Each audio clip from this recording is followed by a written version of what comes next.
All right, time now for our new favorite segment. Yes, what day is it with Todd Meany?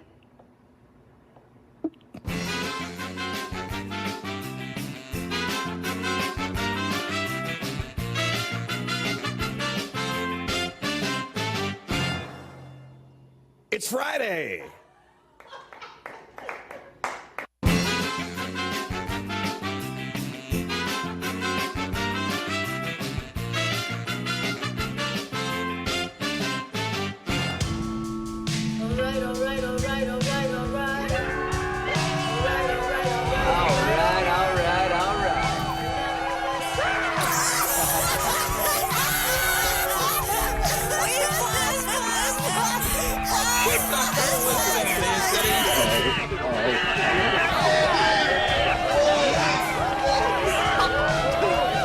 You want the ultimate, you gotta be willing to pay the ultimate price. It's Friday, guys. The wild celebration would indicate such. And we are out on the road today. We're here for, it's a road sit-in, which was booked long, long ago. We're here for somebody named Lisa Wenzel, who's celebrating her husband's birthday by having us out at a place called Oak Highlands Brewery. In for Jake again is Danny Balis today. Hey, man. Hi, Dan. Sorry I'm not playing your song. You upset? Fuming. No, I don't want to hear it. No, I do. Thanks for introducing me, Dan. I'm Dan McDowell. I'm Blake Jones. I already did you, that's right. Anyway, yeah, we're out here at Oak Highlands Brewery. Is this Lake Highlands? Because you're Danny from Lake Highlands? I guess officially, yeah. Okay. I always thought of this area as more of an industrial. This is north of 635. That's where I always thought Lake Highlands is down there. it's that confusing confluence of Garland, Richardson, Dallas, Lake Highlands. But it's like Plano 635, essentially. It confuses and frightens me, the location of where we are. Mm-hmm. And, yeah, we are at a birthday party, so we're not, like, the bar isn't even open yet. But there's a bunch of people here. I think it is. I think it's open, bro. I think some people are drunk already. No, the bar isn't officially. I went to my maps looking for it, and it says it's closed. Okay. Like, their hours start at 1, but they have opened up for the party. For Dave. Yeah, that guy's slinging drinks back there. And Dave's birthday. Hopefully by the time closing remarks hits. They won't clap for us. They'll clap for the bartender. By the time closing remarks hit, Dave will still be able to speak. But he is pounding away. We do see him drinking. You only turned 60 once. So they say. He looks great. I know, man. I was shocked to learn he was 60. Look at that man. Look at that sexy man. I love looking at sexy men. And today's program, we have a bunch of sports. Dan, you already introduced me. We will preview some Cowboys. Not you. Oh. We have to have some Tua talk. Did you guys see that? Unfortunately. And we also have to review a documentary. Those are the main the main thing we're going to do is picks with Chappie and friends. DeeZ Picks. DeeZ Picks. Boy, nothing stemming off DeeZ TV. Nothing screams excitement more than documentary. We're going to review a documentary. Oh, it's great, man. The Sopranos documentary is awesome. Before we do that, though, we did want to mention that we have put this out to the subbies, and this is a subscription-only program. So maybe those listening already kind of know, but we put it out on the Patreon app a few days ago. The schedule release. We did not do a schedule release video like we had planned. But you know what? That's just the way we roll. We do very few things that we plan. And but this is for the stream, the DeeZ stream team cowboy watching parties, which you have been a part of. No. I thought you were there once. Soroy was. Oh. And got hammered. Well, No. yeah, he's No Mike. way. Yeah, he's Come Mike on. Soroy. But our first one is 2 weeks from now, the Baltimore game, Sunday, September 22nd. We're going to do Baltimore. We're going to do October 6th at Pittsburgh, October 13th versus Detroit. You know what? I shouldn't read them all. Just check out that Patreon feed. We sent this out to everybody. And maybe we'll even – can we, email it to everybody? Do we have everybody's email, in a thing where we can just hit a button? Or is that – how does the internet email work? How does the internet work, Blake? I don't think we have all emails, but it's in Patreon. Okay. Anyway, and you can contact Blake. There's a little something on that piece of paper if you want to contact us to be a part of it. Or let's say you're an advertiser and you would like to advertise on one of those games. Well, that's just how we do it. Contact Dan. Leave me alone. Okay. You can contact me. I will forward it to Blake. And then also we got some sales possibilities. So, Are you still at danattheticket.com? man, I was there for over 20 years. It still And- auto-completes that when I try to email you. I should never have taken that email address because I lost so many emails in the transition because I wasn't thinking we were leaving. And then we ended up leaving. So I didn't back up all my emails. Everybody else, Bob has Sturm1310 at AOL or whatever. Everybody else has they made an email for their listener interaction. I thought it would be really cool when I first got there, you want a Dan at the Ticket domain? And I'm like, yeah, that sounds great. That proves that I work at the Ticket. I'll be here forever. Yeah. And now I'm going to retire a ticket. now all of those anyway, so if you emailed me somewhere in the last year of the Ticket and are waiting for a year when I was at the Ticket, waiting for a response, you might be waiting a while longer until they hire me back, which it's in the works. There's a lot of talks. A lot of people are talking. You want to start with non-sports? The Sopranos movie review? Documentary review? You finished it this morning or last night? Yeah, this morning. Overall thoughts? Loved it? Hated it? What'd you think? I loved it. I think I predictably loved it because I love The Sopranos. Mm-hmm. Now, I haven't gone back for a rewatch. Not once? No. I started to try to do that recently, say 2 years ago. But you look at that mountain of episodes, it is quite a task. What is it? 6 seasons? 8? 6? 7. Seven? Yeah, it's 7. I think I got about a season and a half through whenever I tried. Did you feel it held up with today? Because this is 1999 or 2000. Yeah. 99, I believe. And it's commonly thought of as, at least one of the top 5 TV shows of all time, and certainly a show that kind of changed TV forever. But that's why it didn't hold up. You don't think it did? Well, I didn't come away thinking this was the greatest thing I'd ever seen because I was told this will be the greatest thing you ever see. I've talked to people that had, much like yourself, that had never watched it and went back and said the same thing about the first couple of seasons.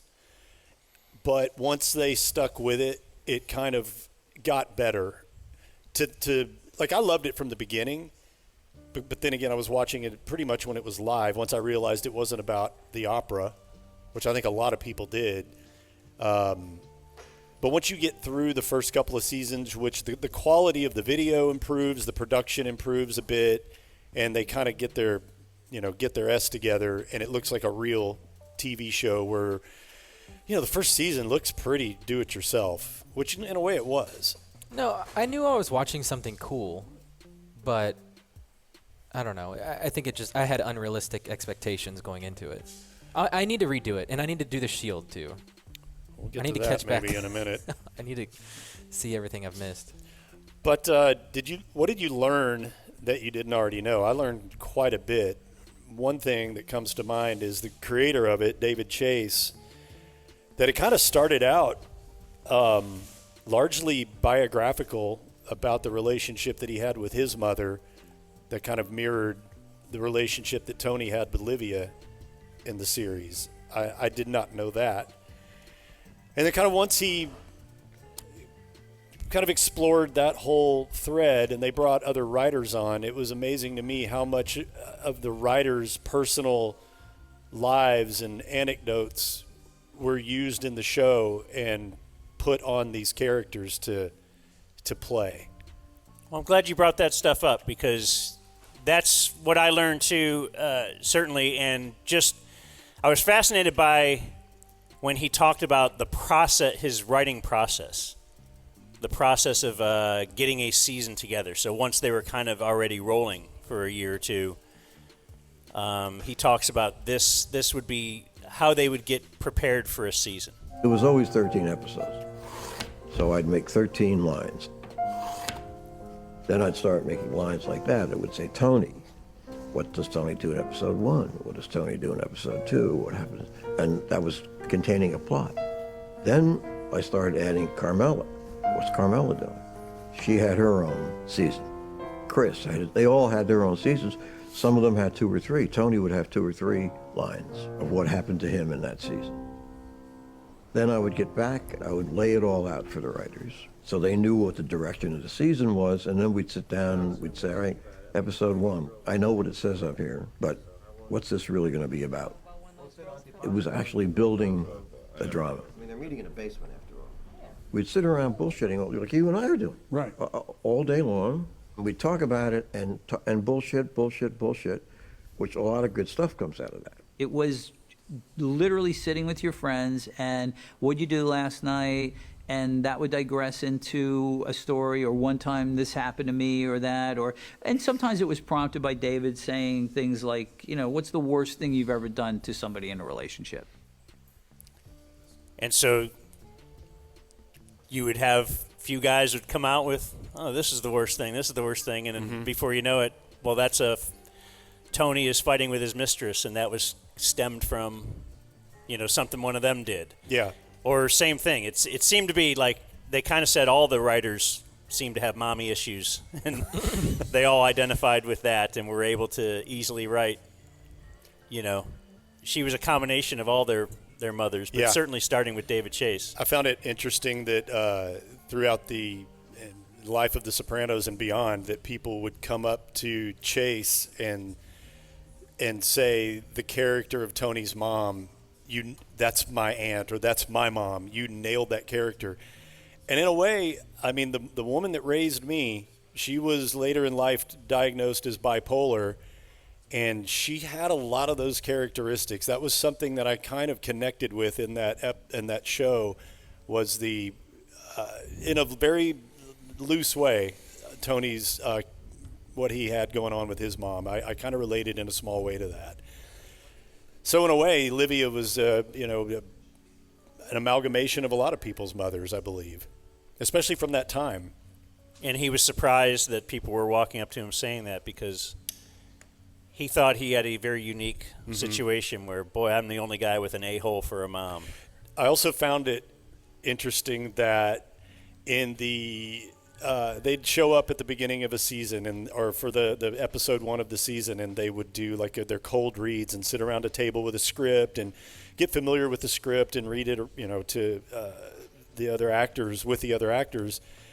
And when they'd get the script, they didn't know what was going to be coming up, and a lot of them were it was a nail-biting moment because it's a show about the mob, and death happens a lot, and people were nervous whether they were going to have jobs going into that season. Yeah, since then, I've heard that with Game of Thrones actors or Breaking Bad actors or something like that. But I do think this might be one of the first it set the template. Series that ever did that. Yeah, hey, we will have a guy who is a main character. We'll just kill him off because that's part of their life in this world that we're trying to portray. Like, folks will ask, what's your favorite TV show? And I don't know if Sopranos is my favorite. It's in the top 3 for sure, but it might be the most important and maybe the greatest television series of all time, based on how well written it was, how well acted it was. And I want to get to the auditions in a moment too, to kind of connect those dots. But it was the first of its sort in so many areas. It was the first time that I remember a TV series where the protagonist is also an anti-hero that is the most despicable human being that you could imagine, and somehow you're sitting on your couch rooting for this guy every Sunday night in some way. They made Tony likable, and I think they did that. This is mentioned later in the documentary, that a lot of people saw Tony by using the therapy and the relationship that he had with his mother. They humanized that version of him, and a lot of folks saw Tony as a damaged little boy that almost didn't have a chance, and grew up to be this despicable human being, this murderer, this philanderer, this criminal. And you somehow were able to see all of the versions of who Tony Soprano was. So it made it a little easier just to root for this guy, because at the end of the day, regardless of the choices that he made, he was a little boy at one time and grew up basically emotionally abused his entire childhood. Yeah, that was brilliant, just the way David Chase crafted that to make you root for this guy. And then that was stolen, I think, or at least the concept, by a lot of different shows, including The Shield with Vic Mackey. And Vic Mackey had a kid that was disabled in some way. Two autistic kids. So he kind of needed extra money. And and then obviously Breaking Bad. Walter White, of course. I mentioned a moment ago the casting. And I know that once you watch a series, and we've all seen these, when you YouTube will release the casting calls, and it will include the person that inevitably got the role. You're used to seeing them as that character, but if you can kind of suspend and compartmentalize that and see these casting calls, they fucking got it right. They absolutely got it right, because you're seeing Michael Imperioli go in on his first read with a handheld camera, a VHS on him, to capture his audition, and he's playing Moltisanti off the bat. You know what, though? I was thinking about this last night, because we touched on that yesterday a little bit. Obviously, you have him imprinted as Christopher because you've seen 100 episodes of him as Christopher. Sure. So I wonder if we would even be able to figure out if they used, I don't know. I don't think, Michael Madsen or somebody. Whoever in that role, and then you had seen him for 100 episodes. I agree. Would you now watch all the casting, and would you say, oh, man, that guy Imperioli would have been better? I think I don't think there's a way to answer that question. But and at some point they're writing rights towards the actor. I think so, yeah, for sure. Yeah, but he's kind of this way. It is. But every actor that auditioned, you saw the character in that very first audition. They were largely unchanged as the series progressed. It's not like Imperioli came in and did his lines, and it was completely unlike Moltisanti that we know, and they just got him to act better. Like, the character was created in those auditions, and they just kind of, like you said, Blake, kind of maybe detailed it more to what they brought that day. But it was head and shoulders, and I know, Dan, it's an argument that I don't think you can ever conclude, because we do know these characters for who they are and what would it have been like had somebody else played them. But it's pretty amazing how head and shoulders they were above every other audition that we saw. Talking about writing toward the actor, too, is it Tony Cicero? Is he the guy with the hair? What was the guy's name with the hair? The hairpiece? No, with the perfect hair that the only time when they let the mobster get away. Oh, yeah, the actor. Yeah, Paulie Walnuts. Yeah, whatever. Yeah. Oh, okay. Yeah, but Tony Cicero, the actor. That's his name? That's his name in the show? You talking about the gray wings? Paulie Walnuts, yeah. Paulie Walnuts, That's his real name is Tony Cicero? I think that's correct. Anyway, the point is they wrote in stuff like that. Like, he wouldn't allow, even in real life, he would wake up at 3 a.m, they said, and start working on his hair. Like his process. And he would not let a makeup artist touch his hair. Nope. He wouldn't let anyone. And one scene, they actually had to mess up his hair, and he wouldn't have it, but they did convince him, look, Yeah. if you let a mobster get away in the woods and you wrestled with him and all, your hair would be messed up. And he acquiesced that one time. Begrudgingly, yeah. He did not want to do that. Also, the toll it all took on Tony. I didn't realize that they had an intervention for Tony. And it pretty much went about the same way that Christopher's intervention did in the show, if you remember that. Boy, I wonder if that parallel. I wonder if one happened before the other, or if the intervention for Tony was after filming. Did Tony steal that reaction from what was already on film? Yeah, art imitates life, imitates art. They had an intervention. He walked in, saw the people there, knew.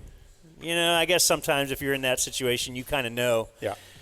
People have already talked to you a little bit, and he just said, "Oh, F," and turned around, just left. He didn't stay to hear all the talking and the. I don't actually know what goes on in an intervention. I imagine there's a lot of talking, but I think that role was incredibly difficult for Gandolfini personally. Oh yeah, that's what they're saying. Yeah, and you see it in some of the outtakes that they showed of him, when he's on set and filming, and his process that he's going through to get into playing a certain character. Because they said that they would shoot multiple scenes in a day, and it could be a scene of Tony being happy at home with his family. All right, cut. We got to go over here on a Tony's got to kill this guy, or Tony's got to be pissed off driving in his car on a phone call with Bobby or whatever. And they would show the process that he would have to go through to get to that place to be that authentic version of Tony. He said he would put a rock in his shoe all day if he wanted to really be annoyed and just pissed. He would beat the shit out of his foot would hurt. Beat the shit out of his car. They said that this happened all the time. If he was in that big Escalade that he always drove, that he would just like hammer and get into a rage of just beating the steering wheel of his car to be able to get sweaty and worked up to make a pissed off phone call. But it was funny how. Go ahead. I'm sorry. No. Go ahead, please. Just how personal this became for David Chase too. Yeah. In the sense of there were a couple of decisions made. They said that weren't totally based on story and everything. One was Tony's mom was actually dying. She had cancer, and she was going to be written off the show. Tony was going to kill her at the end of season 1, but she begged him not to because she wanted to keep working. Like, she was dying. Yeah, the actress that played Livia was dying in real life of lung cancer. So she wanted next season too, and so he did decide, I won't kill her off because I love her and she's about to die in real life. So I'm going to give her her wish. And then the other one was Adriana's death. So where he said that was the only death they didn't show on screen. They showed some pretty brutal, gruesome, actual choking someone to death or chopping somebody up at Satriali's. Richie, who killed a hooker or killed the dancer out in the parking lot, just beating the hell out of a woman. You don't see that very often on network TV. Not as often as you just should. But Jesus. So, but her. She was so, had become such an integral part of things that he just he didn't want to see it. And he didn't think the viewer wanted to see it. Yeah. And so it was kind of like they just shot from far away and shot up to the sky. But that was, I don't know, man, some of that came rushing back to me as I was watching the documentary. Yeah. One thing you mentioned about Tony's process about putting the rock in his shoe, and Blake, you and I can relate to this. There's nothing that will get you in a shit mood being fathers of young children than lack of sleep. And if you're going through an entire work day or a day with your kid and you're rocking 3 hours, you know what that does to your psyche. Tony said that, or Gandolfini said that he would intentionally not sleep or sleep 2 or 3 hours if he knew that he had to be really angry on set the next day. Man, This guy was dedicated. Very dedicated. I remember reading back in the day that when we're talking about this intervention stuff, when they tried to talk to Tony about his attitude, his drinking, his process, whatever, that it was tabloid rumored that he was taking that role home with him and obviously not hurting people, but kind of becoming Tony Soprano in real life. All of the more toxic elements of the drinking and hot-headedness, that he was acting like that away from the set. Because he wasn't a big deal before the show, right? Was Not this his huge. one chance? Dude, his mom, the woman that played Livia, might have been the most credentialed actor on that show, which isn't saying much because she hadn't done a lot. Dr. Melfi, a little bit. Oh, my bad. Yeah, Was Karen in Goodfellas. Yeah, you're right. I take that back. But those two, and Karen, by far was the most well known. His wife was a prison guard on Oz, which wasn't a huge show before that. It was, great, but it wasn't huge. Boy, I've seen Sopranos. Apparently Tony was in Get Shorty, but I don't recall. I don't remember that. Yeah. I've rewatched The Sopranos probably in its entirety, I'd say 3 to 5 times. And I didn't think that I would ever need to do Let's it settle again. on 4 then. Just call it 4. I just don't recall. I know I've done it a bunch, but there's part of me that's like, am I going to do this again after watching that documentary? Because like you, Dan, it took me back, and I love that show so much. I hope people that have never seen it will give it a chance and get through the first season and a half, and I think you'll be hooked. Anyway. Well, I hope people just do whatever the F they want. I'm not going to make you do anything. I want to get to one little thing and then the final scene. So I thought it was interesting. Do you recall when this started happening, they would come out with like a mini season and then another season. So they would have 13 episodes for each season. Yep. And I also wonder about the symmetry of that. Was that because David Chase came from network TV where they did 26 episodes and he just thought that's just too much to properly tell a story? I don't know. But he came up with 13 and they didn't deviate from that. But then in season 6, they split that up into 2, and we would go on to see. And I know at least Breaking Bad did this, copycat that with their final long season, because we'd be pissed. Because they're going to only give us like 6 episodes, then they're going to break. We have to wait another 2 years or year. Now they give you like a 2-month break or something like that, wasn't it? I don't know. Yeah, maybe it was spring and fall. I think there the was point is a writer's strike. It wasn't right in a row. That time. Maybe. They did season 6A and 6B. Yeah. And he said it was so HBO wouldn't have to increase salaries because everybody had it in their contract that if they did another season, they would all get a salary bump. So they had to call it 6A. Then they took a break for a while, and then they did 6B. The final scene of the show, the series finale, has often been a huge topic of conversation. And coming out of this, I'm a little more.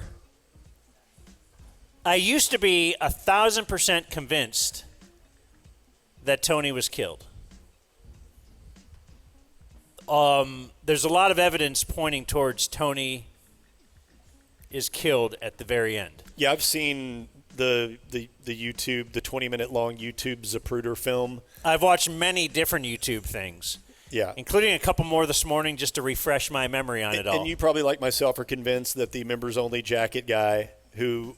Well, there's a lot of... It was probably the guy that walked out of the bathroom and shot Tony in the side of the head. There was a lot of Easter eggs Yeah. leading up to that. One is, they did a flashback of Bobby Bakula on the boat with him saying they were just discussing death. And he said, you probably just don't even hear it when it happens. That, I think they even intimated everything just goes black. I don't think they said those words because that would have been a little too much. Because the speed of the bullet is faster than the sound that it makes. Yeah. The bullet will hit you before you ever even hear the gunshot. First episode of that final season, Tony has a guy in a members-only jacket kill somebody in similar form in a restaurant. That guy would go on to commit suicide because he wanted to get out of the game. Mm-hmm. At the behest of his wife, wanted to get him to get out of the mobster game, and He wanted to buy his way out, and Tony wouldn't let him, and he ended up committing suicide. Which also, I mean, lends to that, conjecture about who did kill Tony, if indeed Tony was killed. There was a lot of people that had it out for Tony, being a mob boss.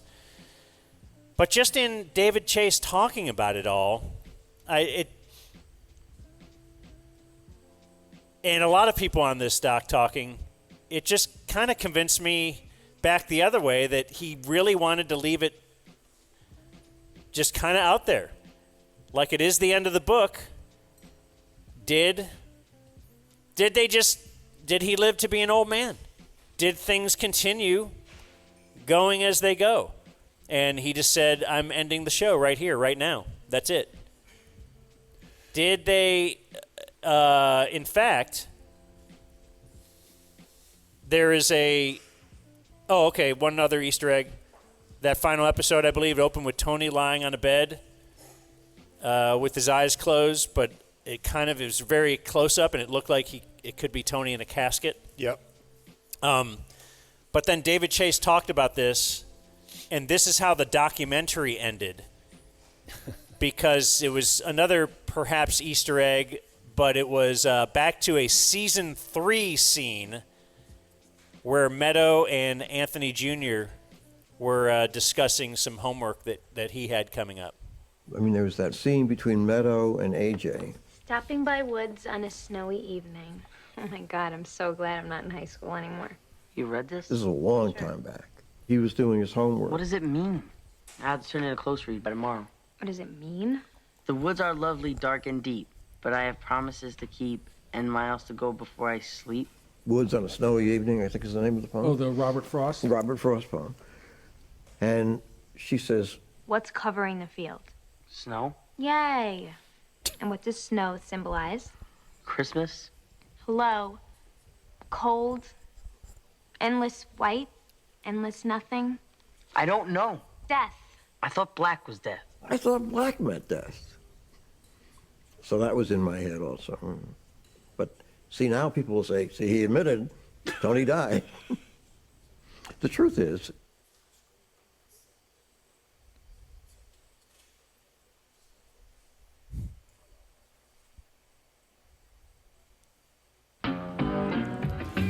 Credits. That's how the documentary ended. Yeah. Just like the final episode. He says the truth is, and then it went to black. Yeah, I thought that was brilliant.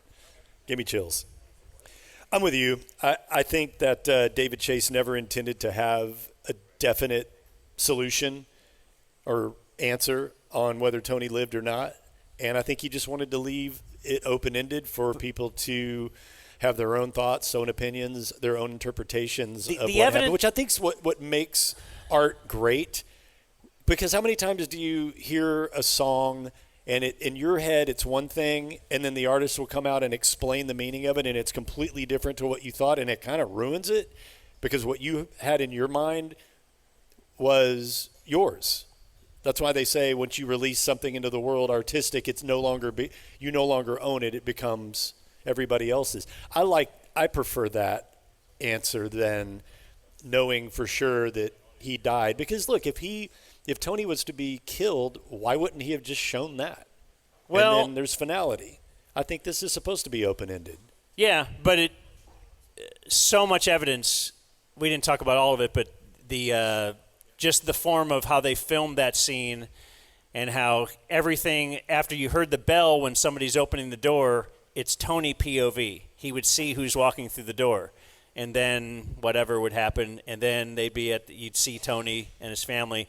But then the bell would ring, and you'd see Tony POV. He'd see what was out the door. Mm-hmm. And then I guess the final thing was the bell rang. It's Meadow. No. What was the black? Well, yeah, but Tony POV. So that's the strong argument for it is to look at the way they filmed that whole long 10-minute, 5-minute scene. But it was Meadow that activated the bell to ring. Right. Yeah. But and he took the you bullet never right saw there. that. No, you didn't. So every time that's the tell for the sleuths online is every time the bell rang, you get Tony POV immediately after that. Yeah. And you got it 10 times before, and then once you got that last one, you saw black. But according to David Chase, And that's Tony's POV. That can mean everything, or it can mean nothing. But he didn't hear the bullet. Right.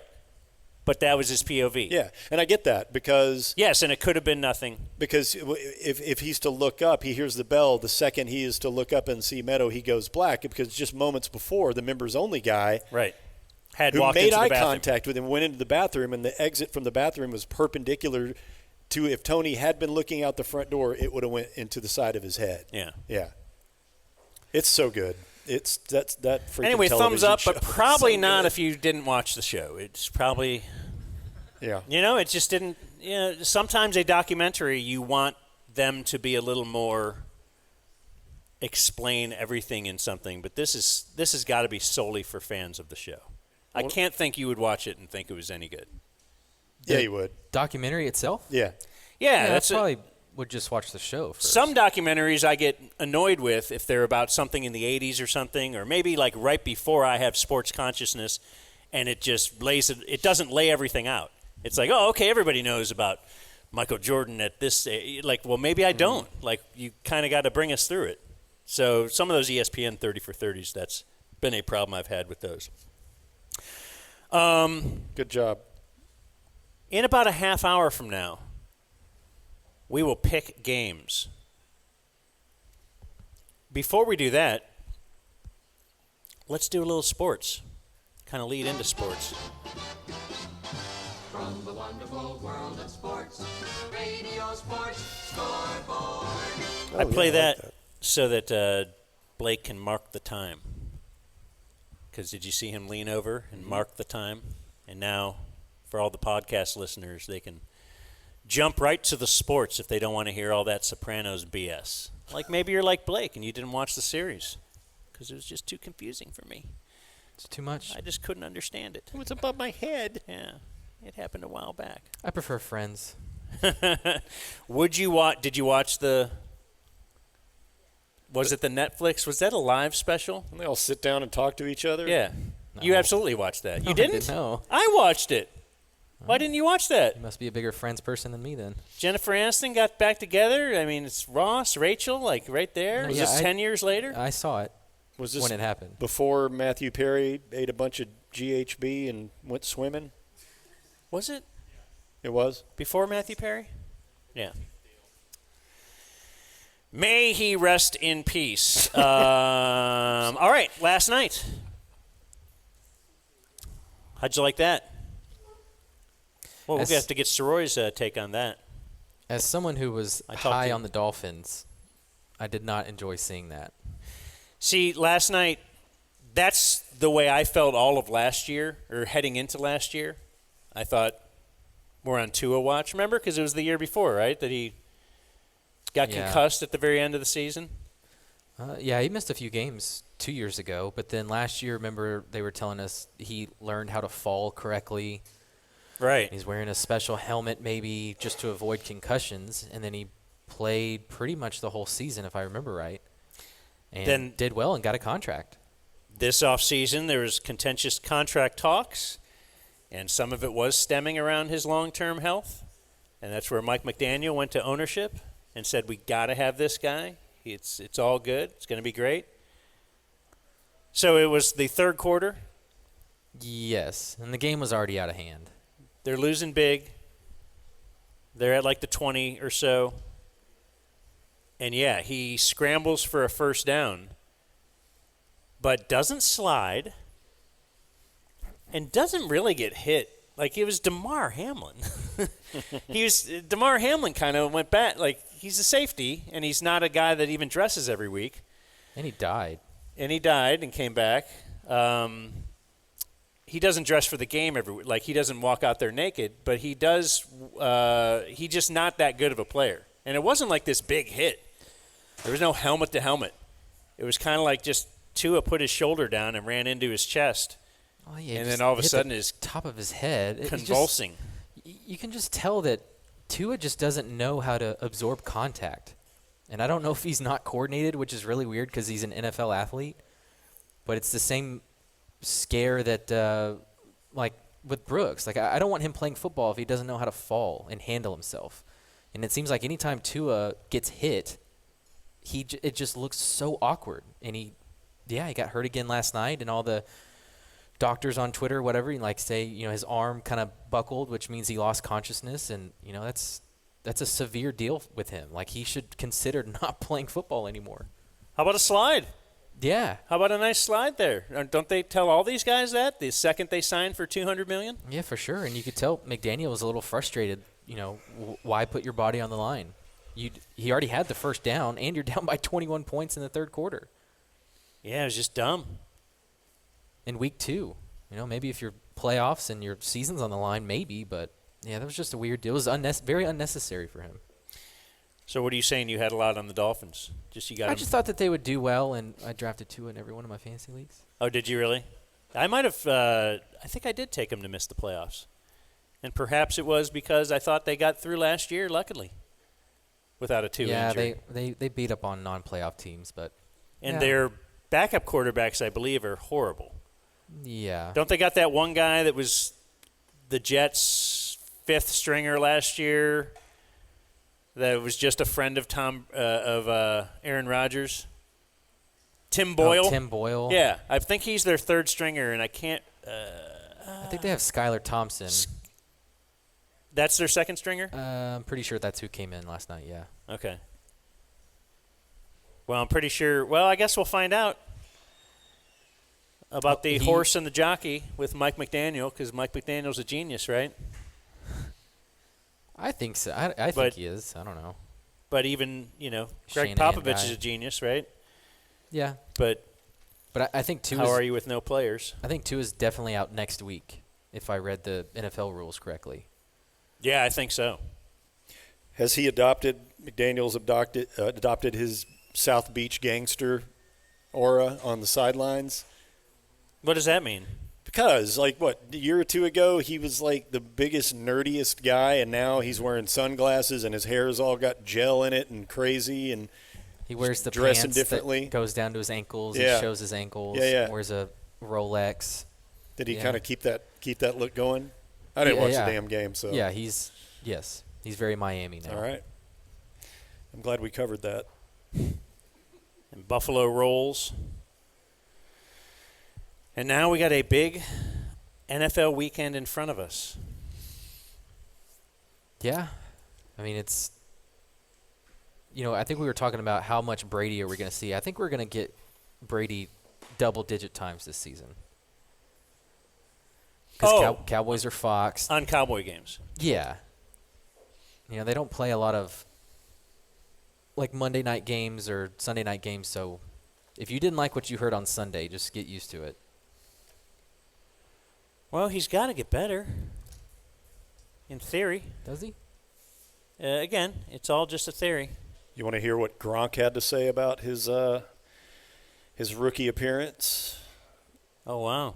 He certainly didn't give the truth, did he? Did he slam him? Actually, it was fairly balanced. He was on I guess it's a... Was he so bad it was like Biden in the debate? Even the hardcore Democrats who, they've already got their reaction printed before the thing. Just like Republicans will have their Biden sucked no matter what. But Biden was so bad, even the hardcore Democrats were like, I don't know. He had a cold, they had to admit he sucked. Yeah. But then came up with excuses for it, and I wonder if this Gronk will be similar. Let's take a listen. So this was on a show called Up and Adams with a woman named Kay Adams. I believe it's on FanDuel TV. Are you not familiar with Kay Adams? No. What's her bit? She used to host Good Morning Football, and she's the most attractive lady I've ever seen. And she loves football. Well, she loves football. I bet we could talk for hours. Unfortunately for you, Blake, this is an audio-only feature, so you'll have to look her up. Think of her. Look her up on your own time. All right, Rob, I think I'm ready. Here's Gronk on Brady's virgin voyage in the booth. What did you think of his debut? All right, it was definitely a rookie debut. He was like a quarterback that was picked #1 overall, all the hype in the world, and he came through. He did come through, but he had a lot of, jitters, that's for sure. not a lot, but he had some jitters. He made some great plays. There were some plays that he missed, I feel like. It's like he missed some blitzes coming through the gap, and he didn't pick them up. So he's got a lot to learn. But he came out with the win. He had a solid defense with Kevin Burkhardt right there to help him get that victory. So just overall, I'm kind of comparing him to a rookie quarterback because he was a rookie in the booth over the last week. But he has a lot to improve on, and he's going to just keep dominating and getting better every single week. Why would you ask Gronk his opinion? Yeah, so he lied. He lied as good as he could. Could he not get out of the bathroom to do the interview? I know. Don't they have producers that prompt these guys? I mean, he had his laptop. He was on his MacBook camera, and he was probably 10 feet away from it. If I got a guest on that sounded like that, Dan would rip me a new one. Uh-huh. I mean, God forbid you're on Bluetooth in your phone, let alone your bathroom. Well, yeah, and if you're Good Morning Football or whatever she's doing now. Yeah, can you give us 15 minutes? minutes? Like Gronk, shouldn't he have a nice setup, a headset thing set up at home? What would it cost him? I think he'd probably just can't. Let's say a really, really nice one, $5,000. Oh, that's 10 grand. Like let's. All right. Well, then let's go $5,000 because $5,000 is nothing to him. Go $150 to make this sound better than it does. I'm just saying, set yourself up with a nice little studio. Hey, build me a little studio, and I'll just go sit in there anytime I have a TV. Well, you could do that. I mean, if we can figure it out, it's not that expensive. Yeah. But there's no way Gronk could figure out how to plug in a microphone. That's probably what it was. Yeah, I can't figure it out. Get a Blue Yeti and a set of headphones. I got my laptop. Can I use this? But for him to even say, he had a couple jitter. He's at first a lot, and no, I mean not a lot. Just a little. Okay, that means Brady was absolutely horrible. Yeah. Yeah, that's why I wanted to play it, because it wasn't just kissing Brady's ass the whole time. He had some criticism. Unfortunately, they were bathed in football analogies, but I guess it just goes to show that some of these guys, that's the only thing they do know. Yeah. Cowboys preview? Do you care, or I'm just looking at these games too. It looks like this. It feels like there are better games to try and pick our knockout. Because there's a few pretty big spreads this weekend. But I don't know that means there are, like, better games. Like, that would mean there are worse games, right? Like, who wants to watch the Ravens and the Raiders? Well, I might. I might just need the Ravens to win. Okay, now this for gambling purposes, right? Yeah, no, I have no interest. That's what I'm saying. Yeah. Other than that, do you want to watch the Chargers and the Panthers? No. Let's look at the best game of the weekend. I would have to say would be a game that I might be picking. Go ahead. The Lions hosting Baker. Was that the playoff game last year? It was. How did that turn out? Obviously the Lions won. The Lions won. Was that a blowout? No. Remember, people got mad at the Bucs head coach for not using his timeouts at the end of the game. Like, they may have had a chance with 10 seconds to get a punt return or something. Yeah, that's right. Okay. But it was a close game. Yep. Lions favored by 8. That's a big spread this early in the season, man. But bringing up the Cowboys, so the Cowboys are favored by 6. I just have the Saints played the Panthers, and they dominated them. But don't the Cowboys, doesn't it feel like last year where they're going to be pretty unstoppable at home during the regular season? Like, they looked really good last week. That's what I'm counting on for this week's pick to tip my hand on that. Yeah, New Orleans scored almost 50 against the Panthers. And that certainly seems like fool's gold. Derek Carr, I believe, had spread the ball around, 8 different receivers. 4 touchdowns maybe, I think. Had only like 25 attempts. So he was really, really spreading the ball around. But he's Derek Carr. This does seem like the kind of game that could fool some people. I mean, did you see this note that the Cowboys had 40 pressures against the Browns? Mm-hmm. That's insane.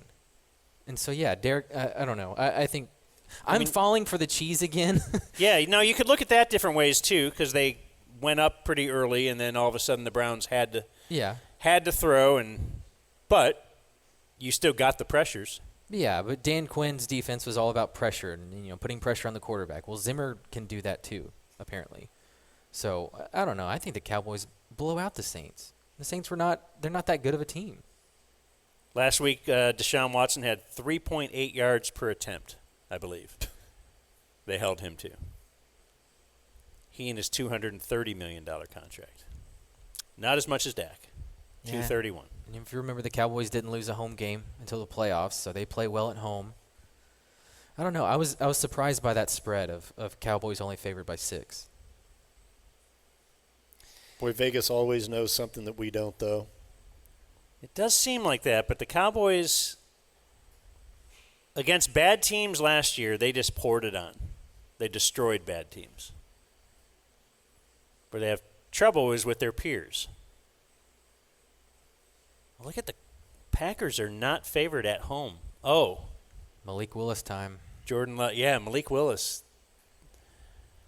Okay, so what do you think about this is online trending stuff, but after the Tua injury, online trending, Trey Lance trade. As if the Dolphins are going to fall for Trey Lance. Like what would they give you for him? You couldn't even get a 7th, could you? I wouldn't think so. And that also sounds like a smart move, and the Cowboys don't make smart moves. I'll bet the Cowboys would at this point. They've had the guy in here for 2 years. He can't beat out Cooper Rush. They have to pay him this year at least, so why not just get rid of him? Again, yeah, I would do that. I just don't think the Dolphins would. Also trending along those lines, Jameis. I'd like to see Jameis in Miami. You might get to see Jameis in Cleveland. They're never going to bench Deshaun Watson, man. What if they turn up the heat on this investigation? Yeah, and they void his contract. Then that would be the greatest thing ever. But that's going to take some time. That's not going to happen like mid-season. You're not going to be able to void his contract. I don't think. Tony Busby might think differently. But I'd love to see Jameis, man, in a situation like that where he actually had a bunch of weapons. Maybe Mike McDaniel can kind of tame Jameis a little bit. You're not talking yourself into Jameis being a good quarterback, are you? The last time he was a starter, he threw 30 touchdowns, Blake. And you know how many touchdowns that is? Uh-huh. It's 30. It's 30. And how many interceptions? He also happened to throw 30 interceptions. He became the first ever 30-30 quarterback in NFL history. Isn't that great? They're going to do a 30 for 30 on that season. A 30 Boy, for 30 on the 30-30. I would watch it. That'd be great. No, it wouldn't. Philadelphia Monday night. Big spread there. Hosting the Falcon. Wow, how is that only 6.5? Which one? The Falcons. Eagles and Falcons? At Philly. The Falcons at home last week couldn't score more than 10 against Pittsburgh, although Pittsburgh has a great defense. I think it's because it's early in the year. If you remember last year, late in the season, you saw a ton of double-digit spreads, and I don't remember seeing those early in the year. I think usually week 1 is kind of like your 5th preseason game, and it takes 3 or 4 games to kind of figure out what these people are. So I bet Vegas is probably being somewhat conservative, hence the Eagles and the Cowboys spreads, because those should be, in theory, a lot bigger. So, did you see any somewhat bigger highlights or anything from the Falcons-Steelers game? No. Kirk Cousins doesn't look right. And people that have really focused in on him have noticed that he's not putting a lot of pressure on the leg that he had the Achilles surgery on. And, we all kind of mocked the Falcons taking Penix in the draft because they signed Kirk to a big deal. Then they take a quarterback with the top 10 pick. And everyone thought, are they going to try to slowly bring Penix along? I wonder if that was a little uncertainty in Kirk's Achilles. Well, I mean, certainly you knew he's only a couple of years, right? Did they give him a fully guaranteed contract, same as Minnesota had to? Or is that different? That I don't know. Different this time with Kirk Cousins. I would think Kirk Cousins couldn't demand that this time.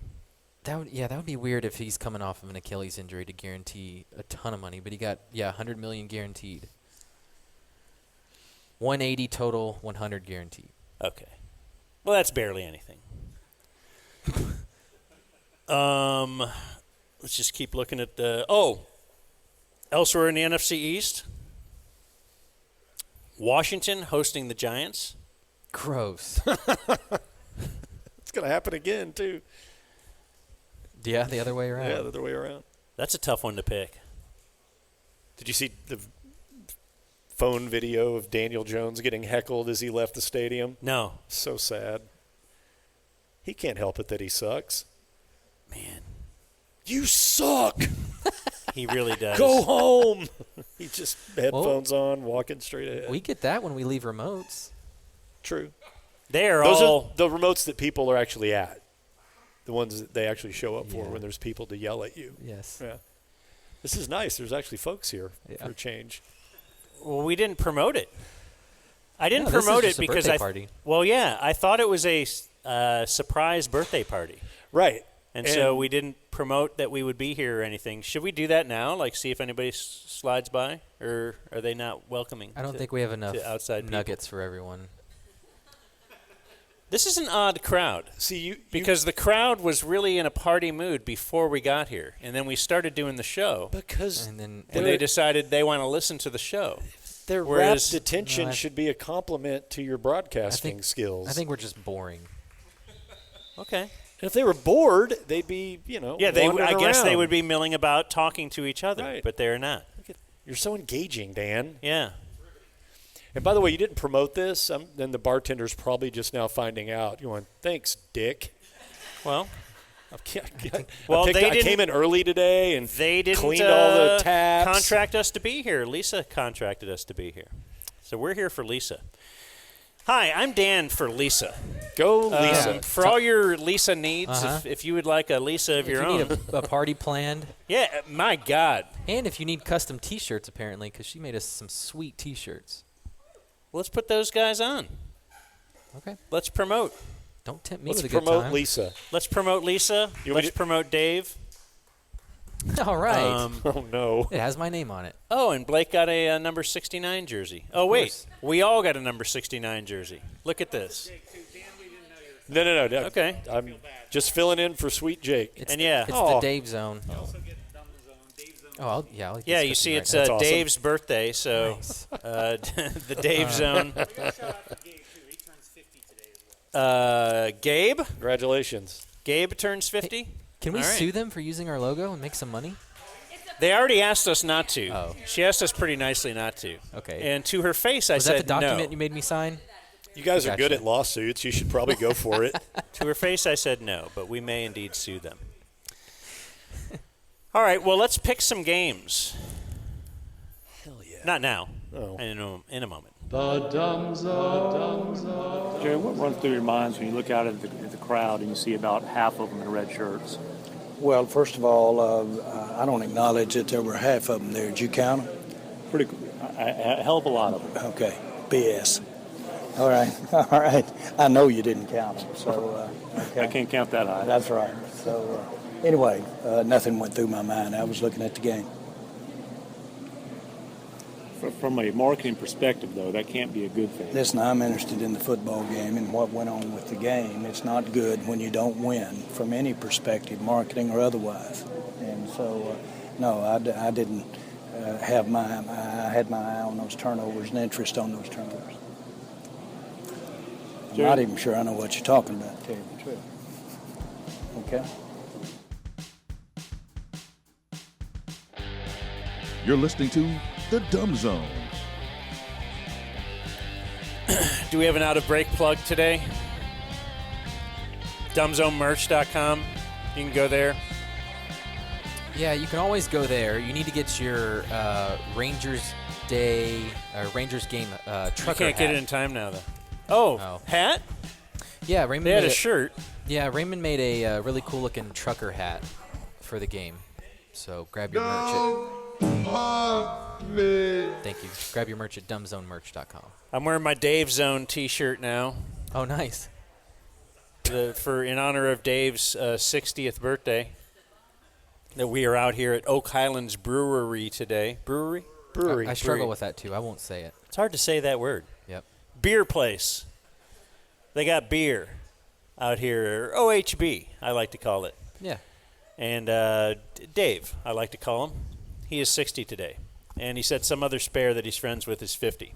Dave. So we can join them. We'll join them later. Also, still to come, we have the news, of course, and viewer mail and such. But right now, it is time for some football picks because it is Football Friday. We like Football Friday. We like picking games. Have we announced what we're going to call it? Is it DeeZ Picks? I kind of like it. So is it DZ apostrophe S? Or is it like D's, D-E-E-Z? Like with DeeZ TV, we're going through a little rebranding. Perhaps. Okay.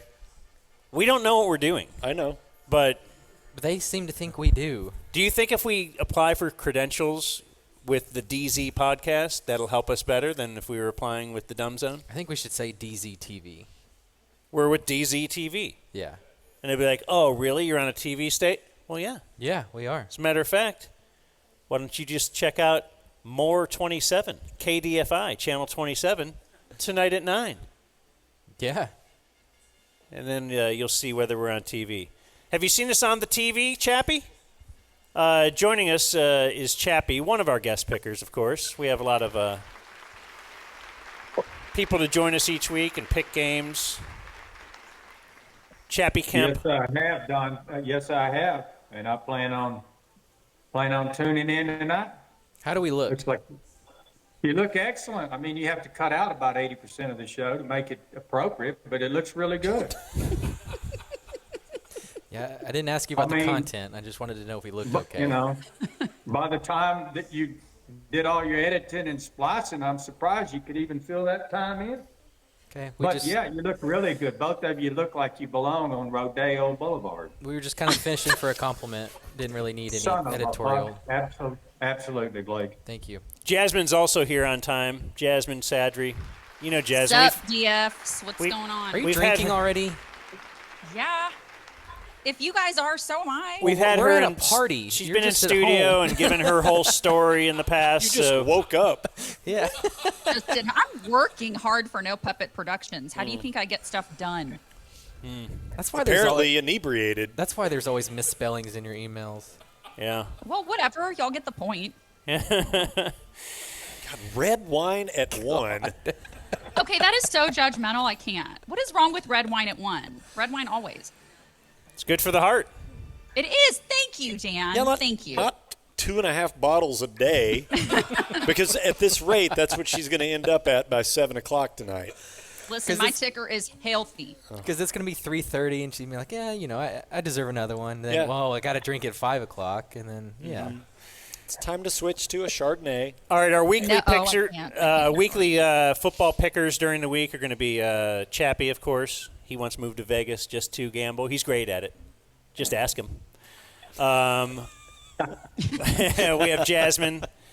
We also have Akash Singh, and he joins us. Oh, Akash joins us from somewhere. I was going to say. Where am I? Miami. I literally forgot where I was for a second. The life of the stand-up Man, comedian. He was in Vegas last week. Now Miami. Yeah, it was a nice run. Honolulu, Vegas, and Miami, and then after this, Timonium, Maryland. So it ends. It ends now. Okay. One of these doesn't belong. So you're at your Yeah. Miami house? You have houses in all these places, or what's the situation? No. I have a hotel, and I only can afford these places with a friends and family discount. So Whatever, you rich comic. That's right. Not Stand-up a sentence that's ever been said. Stand-up comics are so rich these days. Mm-hmm. Like 3 of them. Some of us are. Yeah. It's insane. Yeah, exactly.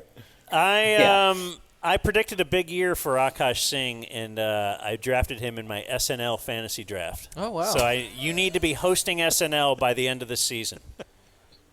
Or the musical guest. Okay. I'll do my best. Yeah. I got faith in 2025 more than this year, but it can be done. I'll drink to that. Okay, yeah. Jasmine's already drinking. I wish I had faith in any year past now. So stand-up comic guy, let's talk to stand-up comic guy for a Jesus. second. Because you, get up real early, Yes, right? sir. Aren't you like a 7 a.m. guy? Yeah. No, not at all. Not at all. Oh. I was up at 5 today, but that's because I have insomnia. That's when you go to sleep, though, right? Like 5? No, I used to. Now I try to be in bed by midnight. This is a brand new thing I'm starting though. Usually it's like 1 a.m., but now I'm trying to do like a circadian rhythm, just to get better sleep thing. How's that working? I can't. It sucks. Obviously But we'll not see. working. Hopefully You were it's- up at 5 a.m. I know. This is the first week though, so I got to give it a few days and then we'll go. Oh, you just started it. Okay. Yeah. Yeah, I'm on a I'm too diet miserable. too. So Chappie, off the air, and to join us soon, we've been told, Mike Soroy. Who will Well, definitely. you know why he's not here. Definitely, he will have a cocktail. I know why he's not here, but it's a bear trap unless you want to mess around. Well, well, I mean, I'm assuming because it's National Bald is Beautiful Day. and Okay, he's running yes, let's go with that. late. Cool. It's better than the hospital visit he's making right now, Jasmine. Oh no! What an ass I am! I didn't know that. I know, how- You guys, you have to feed me these things. That is unbelievable. We told you, but you forgot because you've been Yeah, drinking. you're Probably. wasted. I was knockered. Anyway, Chappie, off the air, you wanted to start talking football already. You're real fired up. Oh yeah. I got fired up starting last night. What a butt kicking! But yeah, it looks like a good weekend. You know, the really cool thing about week 2 is you really get to see a lot of separation from offensive play. So yeah, I'm fired up about it. No one has ever said that. The cool thing about week 2. Well, I tell you what, you hang around. I got quite a few of those kind of things. No, you were fired up. You wanted to start talking to Jasmine about Quinn Ewers or something. Yeah, Dan, Dude, you hushed man. us. Yeah, I said no. Let's I do this on mean- the air. That was a beatdown, wasn't it, Jasmine? Yes, it was, and thank God because my last week sucked balls. As far as your game picking, or just Yeah. your personal? Well, I mean, in okay. general. Yeah, Well, I mean, that's fair. Game picking sucked. right. Jesus Christ. Yeah, because I might have actually done both this week, the game picking and personal, because I was not good at the game picking last week. But you know, traditionally, Chappie, it's tough to pick those first week or two. Yeah, you know what? Especially since there's a lot of folks laying back on preseason. You really can't see what you got, and what you do have out there, it's very vanilla. But I would say that I think more coaches probably down the road are going to lean more into a little bit more of their players playing in preseason, because you're really seeing some really slow starts last week. You know, out of the box. Hey, Akash, Yes, sir. you got like a whole new set than the one we saw? I do. I'm 45 still whole new polishing minutes? it. I'm gonna spend like a year on it, but yeah, I could do 50 right now if I needed. Damn. That's so cool. 50 minutes. So Yes, you sir. spend a year on it before actually like letting people record it? Yeah, this is I guess each one is different. This one I wanted to like really hit every market and put a lot of time into it. I don't want to be like the guys that try to put one out every year and then the quality just goes down. So I have an outline of what this is going to be, but I want to really like pour myself into it and spend time on it. You're such an organized comic. We got any Dallas shows? I'm saving that actually. Maybe I'll film the special there. Are you as organized as Orny Adams? Yeah, I think so. Does anybody know who that is? No. No. He's in a documentary called Comedian with Jerry Seinfeld. Yes. And you watch why this guy is unsuccessful and you see why Seinfeld is successful, essentially. It's uncomfortable. Yeah. I think he's like a cruise ship comic now. Yeah, it makes sense. What's so bad about that? Something. It is something, right? I mean, He's making a living doing what he loves. right. He's doing comedy. It's kind of like the On a boat, on a giant boat.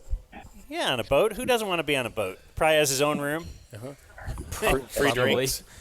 They don't make Dude, I remember there was a time I was so broke. The cruise ship comic sounded like the coolest thing to me. I was like, dude, you're on a cruise? You're doing comedy? Right. How could life be better?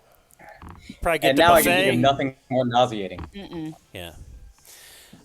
Anyway, you guys want to make some picks? Yeah. Or talk about the Let's do weekend it. games? You Yes, want to let sir. Chappie lead us off because he's kind of our Please. betting leader? He is spitting fire. I want to hear this, Chappie. Okay, well, I'll go with the Cowboy pick, okay? Oh, okay, yeah. So every week we're going to make 3 picks. The Cowboy game, as usual. This week they are favored by 6? 6. Okay, at home against New Orleans. 6.5 is what I saw. Okay. 6.5. 6.5? That 0.5. You have to get a triple play or a lock or whatever you want to call it. And then you also pick a knockout game just for advice to help our folks who Chappie's wearing a cowboy hat now. Chappie's a boss. What Korean Yes. bodega did you get that hat from? This will be out on YouTube over the weekend. Well, let me tell you something. This hat is straight from Northside, and this is a very, very nice hat. Now, let me take that off for a minute. Northside of Vegas. These are Porsche sunglasses. You won't touch them under 600, but one of the key things is these pop out, and you can just plug in another versions that I have. They're all by magnets. They come in 4 different colors, depending upon how your mood may be. But let me take that off. Is Chappie doing a live spot? What are we doing right Depending now? on your mood. Let me take that off so I don't distract the listener. That's Okay, fantastic. Can I please go? Yes, please. We've been. Okay. But I Okay. did want to say 3 games, and then we have a knockout league that a lot of our listeners are in. Well, actually, quite a few less than started because did 50% of the people have the Bengals? Yeah, right at half. And, of course, I had the Bengals last week. Oh, Chappie, you had the Bengals last week.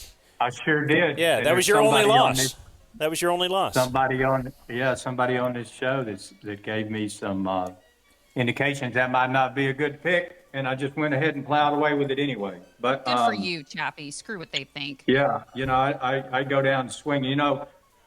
If the Titanic's going down, I'm at least going to change chairs. The orchestra can still play up there at the top while Leonardo is swimming in the ocean, but I'm changing chairs. I'm doing something different.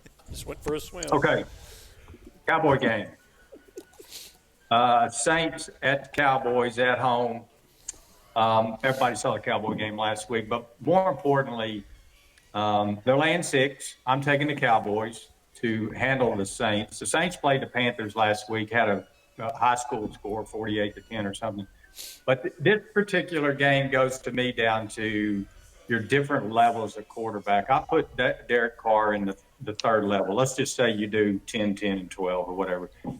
I put him in the bottom 3rd. I think he's going to have too much pass rush, too much defense. Cowboys got too much offense, so I like the Cowboys -6. Okay, my knockout game, you have the Chicago Bears and Caleb Williams headed over to my city of the last 12 years prior to moving to Vegas, Houston, playing the Texans. So since this is the knockout game, it's a money line only, just win the game.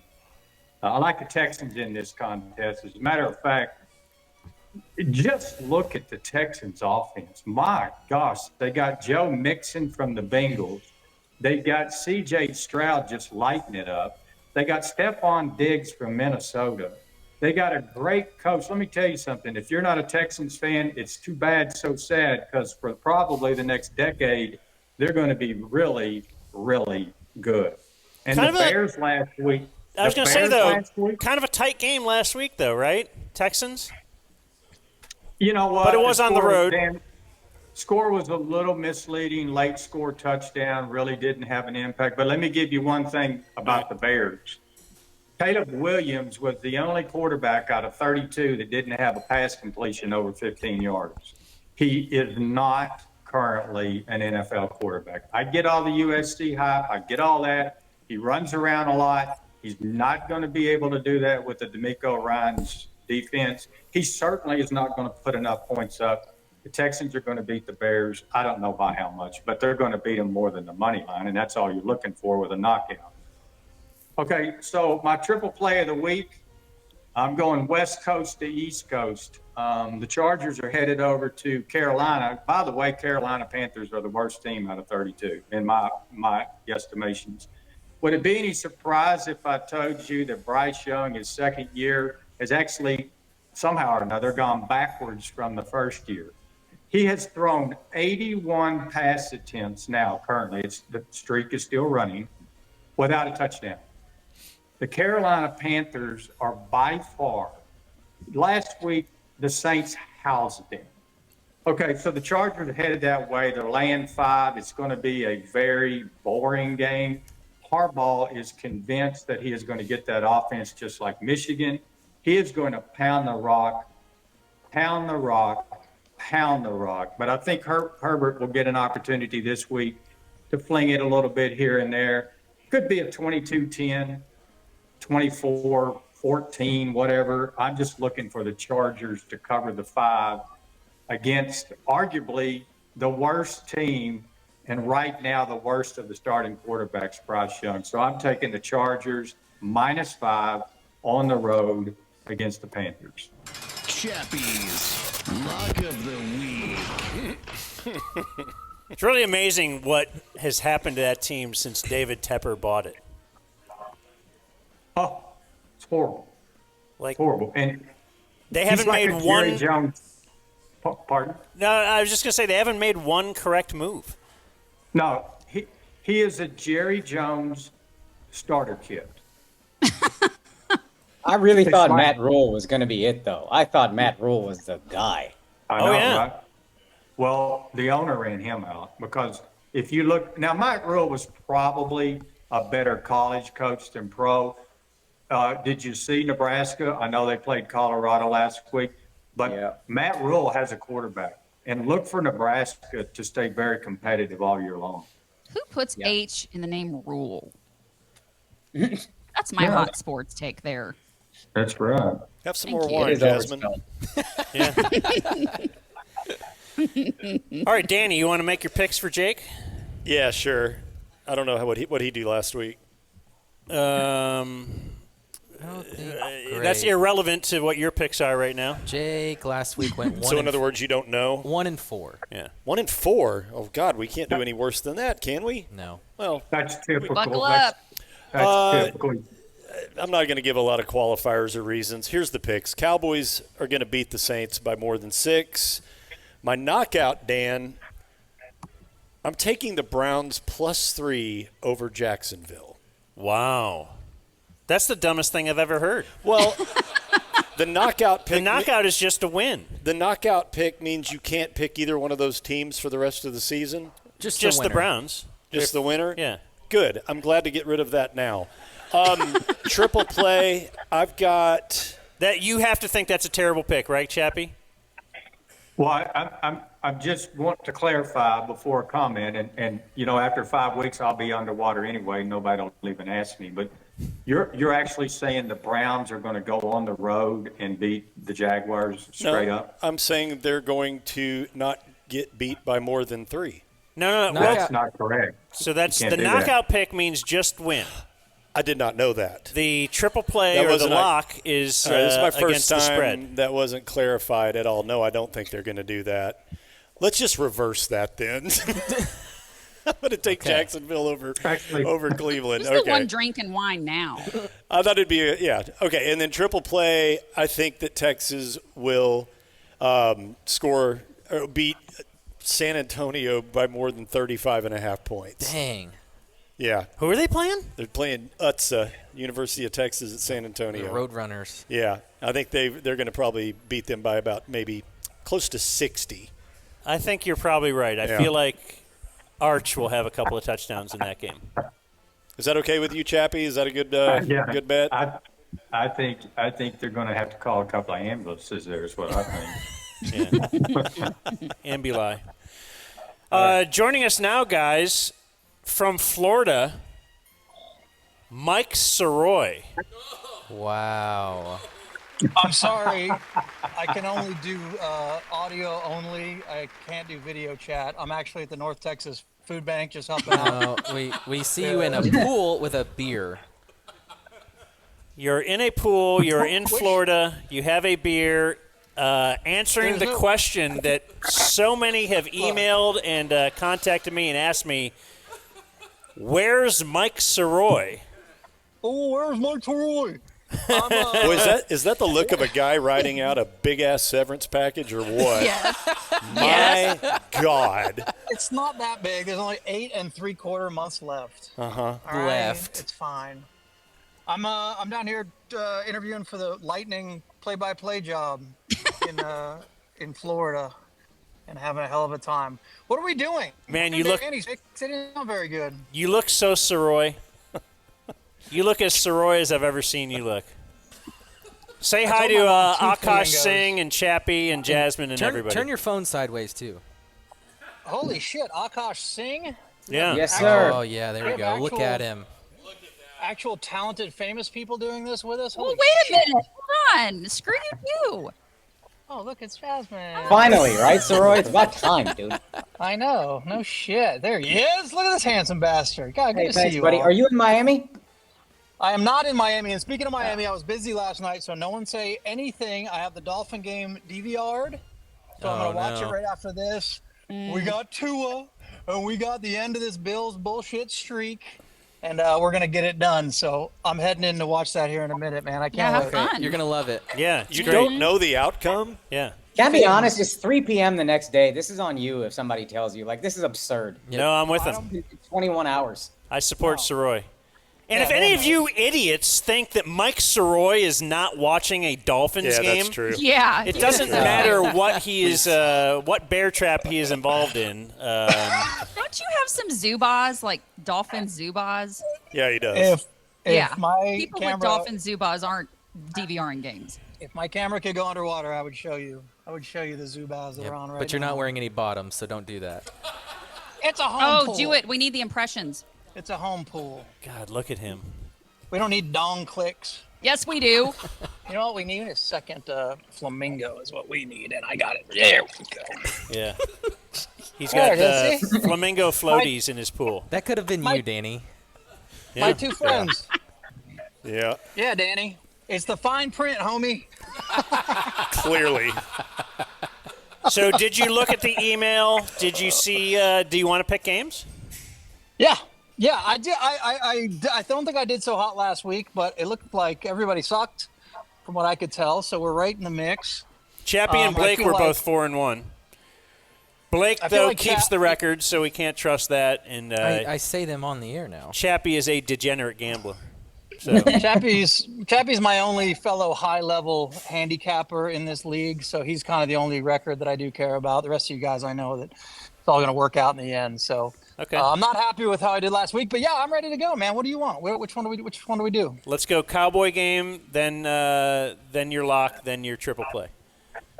Okay, it's not a bit. I did bet against the Cowboys last week, and it did not work out.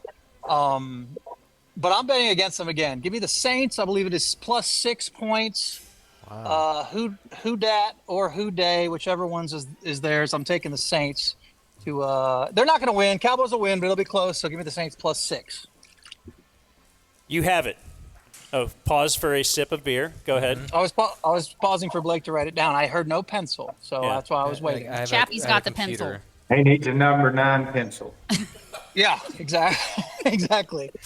And then lock, I am taking TCU, the Horned Frogs. They're playing UCF. It's actually TCU's first time playing a team from Florida since 1992. How stupid is that? It's really exceptionally stupid. Yeah. I don't know. It's pretty wild. But yeah, give me TCU to cover. I think you have it at -1.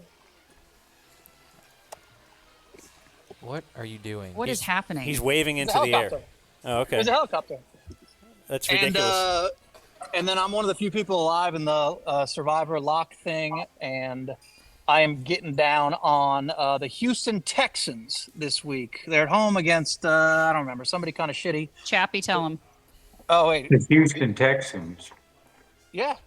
Did you take them? Yeah, you took them, Chappie. This should be on the top of your head. Yeah. Yeah, the Bears. Okay. Oh, yeah. He wasn't paying attention. He wasn't. I was paying attention. It just.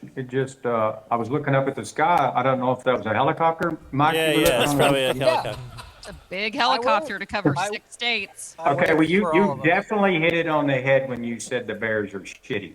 The Bears are so overhyped. Totally agree. Are they ever hyped? They got a lot. There's a bit of Ask hype. a Bears fan. There's a bit of hype coming out of the Hard Knocks and whatnot, you know. Yeah. A lot of people are like, "Hey, they were just a quarterback away, and this is it, and we now got our guy." I agree. And that may very well be true, but not this year. He's got a long ways to go. Strong defense, got a couple good wide receivers. Long way to go. All right. You heard it here. You heard it here first, folks. Okay. I'll make my picks very quickly. I like, for the Cowboys, I like the Cowboys. I think they will destroy at home. I like for my triple play. Well, let me just give you my lock, first of all. My lock, I'm going to go with, I want Chappie to like this. I'm saying picks, and I want Chappie to nod and say, yeah, this is good. Give me Philly Monday night at home against Atlanta. That's my knockout pick. Like, they just have to win. They're favored by 6, I think, 6.5. And Atlanta was able to score 10 whole points against Pittsburgh last week at home. Now they have to go on the road on a Monday night. Tell me that's a good pick, Chappie. You know what? I think it's a great pick. I don't like the 6.5. You don't have to cover that. But, one thing, maybe Blake or somebody, something looked wrong with Kirk Cousins last week. He didn't look right. I think the problem is that he's Kirk Cousins. He is. Fair. He is The still Doc Kirk Rivers Cousins. of the NBA, of the NFL. No matter what happens, he ends up, it's still him. Well, then you should be in great shape because that's a prime time game on Monday night, and he always folds like a cheap lawn chair. And courtesy laugh from the actual comedian. And for my triple play, my lock, whatever you want to call it, I have Detroit is at home.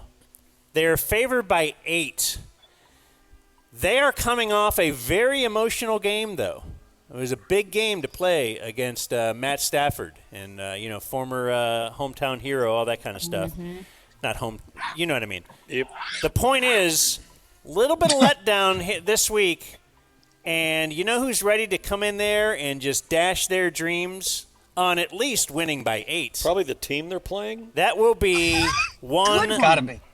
Baker Mayfield will be leading Tampa into Detroit. Baker gets 8 points. Give me Baker Mayfield for my lock of the week. And the comeback. That's what they're going to call this, my picks. Because I will overtake Chappie this week. Oh. Okay. And he doesn't seem to be he's not worried about that at all. He's not plussed. No, you know what?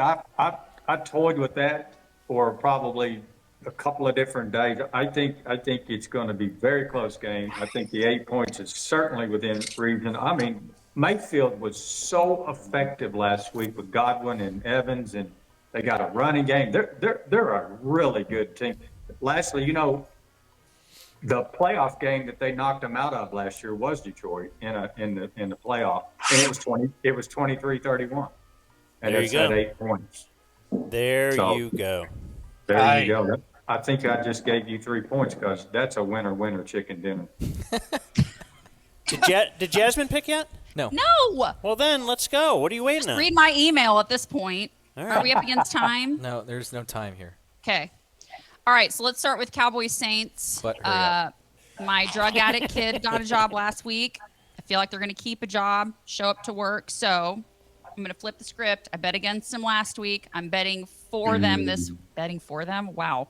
I'm picking them to win, but they're not going to cover the spread. I say 23-20 Cowboys. Ooh. Mm-hmm. So this is your lock of the week?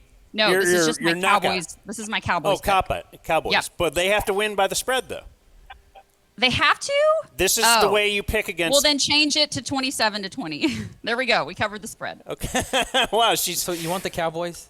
I do want the Cowboys. She studied to this cover the game spread. hard. Yeah, okay. There we go. 27-20. Okay, my next one, I'm straight up picking the Chiefs to beat the Bengals. I looked at the injury report for the refs, and they've been cleared, so the Chiefs will have this one. And then my lock of the week, I'm going Apple Cup, baby. Washington Huskies versus Washington State. Can't root for Washington State anything because that kid that murdered those Idaho kids went to school there, so I'm not a fan of. So I'm going, and I love, Dubs followed me on Twitter, so I love Washington. So let's go Washington for my lock of the week. They are going to cover the spread, 34-20. 12. Wow. Big game. I I saw. can hear you reading. That's rude. I'm not reading. I have notes, so I don't forget because I've been drinking. I saw how they're promoting that game on. I can't remember if it was ABC or Fox or whatever. I hate you, Mike Soroy. But did you see the promo? It said two teams, one cup. Oh, okay. Are you What a serious? 2006 reference. Do people even remember that? More of a 2002 reference, but thanks. Was it 02? I don't know. Go search it. I never saw it. Okay. Is it good? You never saw Two Girls, One No. Cup? No. Oh, yeah, it's great. Is it? We're going to play it at the end of the show. Okay. Kinda No, like- stop. That makes me want to. Every day now we'll play an old video of ours, a favorite. Mikey's going to act it out in real life in the pool. I do want to do a segment called with those penguins. I want to do a segment. Yeah. What do you mean Two flamingos? penguins. Two penguins. Oh yeah, one flamingo. pool. Oh yeah, flamingos. Two flamingos, one pool. Two flamingos, one shale. All right, Blake. Patreon. All right. Get your money's worth. Looking at the standings, yeah, it's just me and Chappie at the top at 4-1. Oh, but who's looking? Yeah, I got it right in front of me. See all the green next to my name? All right, the Cowboys are a regular season team. They also play really well at home. The Saints are not good. That was a fake win last week against the Panthers. The Cowboys Agree. probably beat them by 24. So give me the Cowboys -6. For my lock, I think they'll win 26-2. okay. You know, just a safety. Okay. The lock, Chappie, you brought up Kirk Cousins. I'm going to bring up Joe Burrow. Did you guys see the video of him not being able to pick up a Gatorade bottle? Like, his wrist is not right. They did not play well against the Patriots. I love The him. Chiefs are at home and not getting a full touchdown against the Bengals. Are you kidding? Give me Chiefs -6 for my triple play. Bengals always play well there. Well, Joe Burrow's hurt. Jamar Chase is mad. T. Higgins doesn't want to play there anymore. All right. The Bengals are not a good football team anymore. And for my knockout pick, give me the Ravens. Now, we've all seen the stats of teams that start 0-2 never make the playoffs. Hardly ever. 10% of the teams since 07 do. The Ravens will not be one of them. They will get in the win column, and they're playing the Raiders. Raiders are no good. The Ravens are at home. Bounce back win for the Ravens. There's your 5-0 week from me. Damn. All right. That was baller. Whatever Blake just did was baller. Yeah. I think those are good picks, but he doesn't want to hear that from me. I want to hear it from Chappie. Well, I love those. You know that. Oh, he's putting the hat on. That's back. Oh Yeah. shit. Uh-oh, it's Man. getting real. It's so big it almost hit the ceiling fan. Let me take it off a minute. Hang on just a minute. I hear that. You know, my next door neighbor, yeah, right, I heard that too one time ago. Not anymore. My next door neighbor is a starting player for the Raiders. Next week, of course, I lived in Vegas for 9 years. Next week, we're flying out to Vegas, and we're going to the home opener with him and his family. They still live right next door to me. But they don't have a starting quarterback, and that's going to hurt them. I mean, they got Minshew and they got O'Donnell, but neither one of them would probably start for any other of the 31 teams except for Bryce Young and the Panthers. So, yeah, that's probably going to be tough. You know, the Ravens have been off quite a while. And to your point, Blake, I'm not real sure what the Bengals have. They let Joe Mixon go. They've got contract disputes, and you're right. I saw him try to pick that drink up, and something ain't right with him either. Drinks are heavy. Yeah, Just drinks ask are fruity. Jasmine. Cheers. Yeah. Did you do you still mow your lawn? Chappie has an acre, and he mows it with a push mower. Shirtless. My He's mom like does 65 too. years old. My mom does the same thing. Do you still do that, Chappie? Yeah, I'm still doing it. Actually, I've been here 5 years from Vegas, and 3 of the years I've mowed it on my own. Last year I thought, well, I'll let these guys do it, you know, the regular dude that come out and do it. And I just didn't like it. So I took it back over. My house is on the market right now to be sold, so I have to try to keep it high and tight. Yeah. You know what I mean? And finally, we go now to Miami. That's funny, isn't it? Yes. Not where Mike Soroy is not in Miami, he claims. But Akash Singh is in No. Miami. Did you know that, Saroy? Did you know Akash is in your No, state? dude, really? Yeah. You're in Yeah, Miami? dude, I'm at the Improv. No kidding. You want to come? Slammed. Slammed. Pretty busy.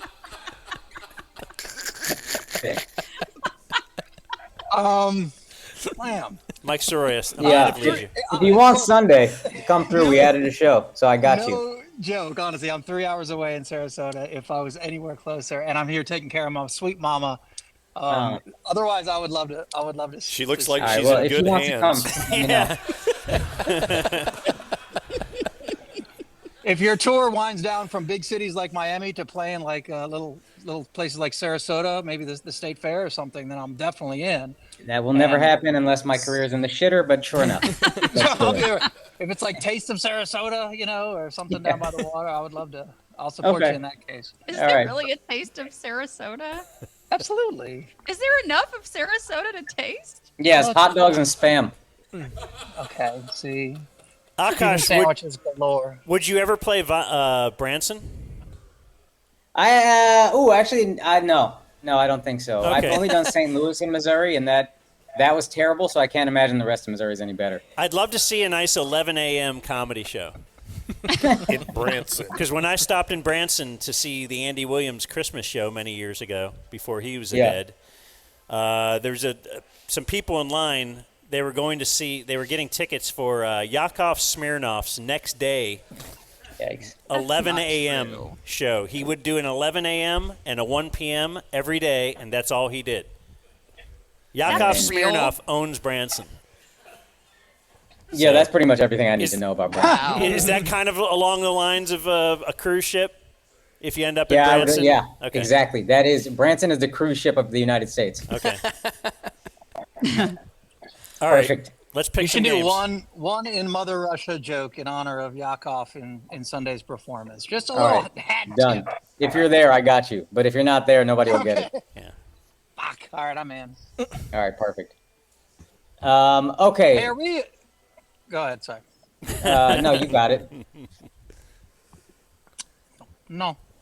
All right, fair enough. Okay, my picks. I got the Niners covering. They're playing the Vikings. I just don't believe that win was real. It was against the Giants, so I think they'll cover. The Cowboys, I think, will cover. They are going to fail at some point, but I don't think it's this early in the season. And then for my knockout game, I'm just going to keep betting against the Raiders, I think. I got the Ravens beating the Raiders. That seems like a very safe pick. Yeah, I agree. Chappie's already signed off on that. He says yes. Oh, nice. Not on the first. Not on the first. Oh, he's got the glasses on now. What are you wearing now? Jesus. He's like I don't- quick change at the Mavs game. I don't think the 49ers will cover that spread. Oh, okay. Why is that? Oh shit! Maybe we could have a little side bet. Well, Why? I mean, I'm down. No, why? Akash, Yes. Akash said why, yeah. Because you always look for a breakout quarterback that had a kind of a turnaround year, that's been in a good system that hasn't been, and came out of the Shanahan tree last year, and that's their quarterback right now. And I think that he's finally going to have a pretty good year, and you saw it last week, and I think you're going to see it again. And I'm Who else talking have you about- seen that with? Because you just named a lot of things. I'm gonna be honest. Okay. Well, He's got to back it up. think about this. Sam Darnold was the number one pick 3 or 4 or 5 years ago. He went to the Jets, poor coaching. He went to the Panthers, poor coaching. He goes to the Vikings. He immediately gets into that tree with their current coach. And I'm just, my opinion, just my opinion only, it's going to be a very tight game. You do know that the 49ers got a couple of key players that aren't going to play. They're coming all the way from the West Coast. I just don't think that they're going to be on all cylinders. So I actually think the Vikings may beat them outright. I did not know they had key players out, and I would love if the Vikings won, but I got to rock with it. So what can you do? Own it. Like I said, after the third or fourth game, nobody's going to be asking me anyway because I'll probably suck. Well, now, Chappie, don't say that. You've got a hat and glasses. You can't say that. That's true. In the meantime, my mower is running in the front yard burning gas. All right. Okay, get back to it. Get back to No, it. I'm just kidding. Thank you. Good luck, Akash. Talk to you next week Yes, sir. from whatever Thank you, guys. exotic locale again. Thanks. And good luck to you, Saroy. Looks like you're going through some tough he times. already left. Oh, he's already gone? He's too good. He's left. Okay. Yeah, he's too Well, good. thanks to everybody. Good Love times. y'all. Thank you. Talk to you guys And the next rest. week. See you later. All right. Cheers. Bye, Jasmine. Bye, boys. Bye. Let's do a couple quick viewer mails, then we'll do news. Let's see. Danny, do you think that sucks? What's that? Uncle Hotmail song or Yeah. the segment? No, the song. No, it's great. He hates it. Were you trying to? I actually really like it. So, hello, Westlake WAP Wizard. that's you. Today is my husband, Pancho Paco Kiko, 39th birthday. He's day 2, number 1372. He's been listening to Dan since he was 17.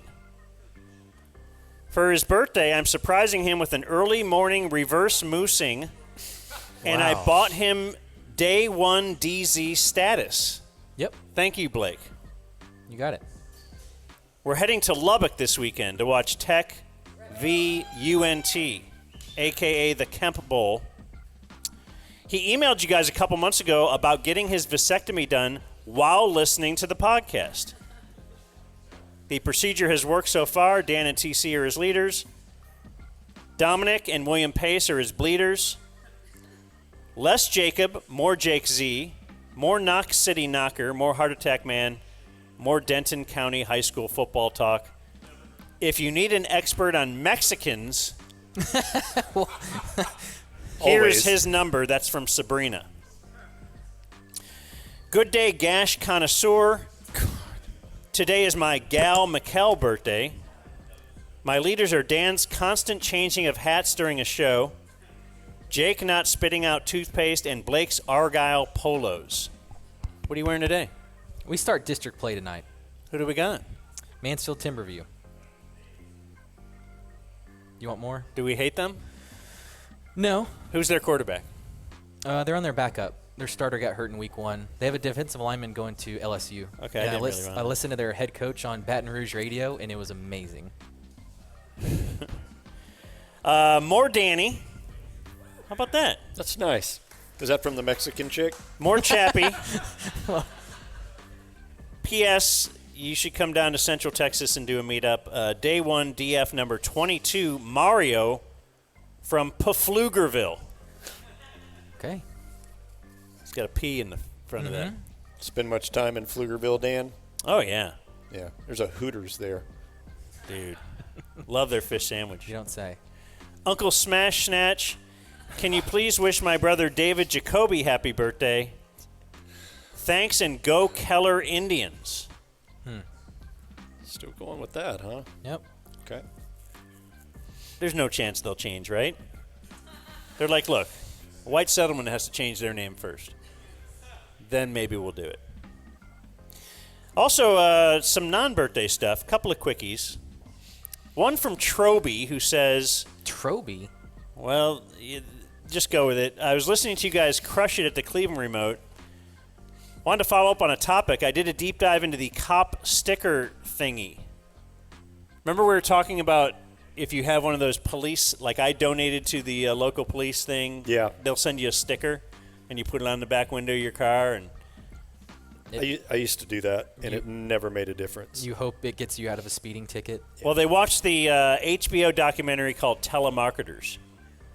It's only a few episodes, but they said it's very shady, and telemarketers will call old people to buy the cop sticker, and it's all a big scam. From Troby.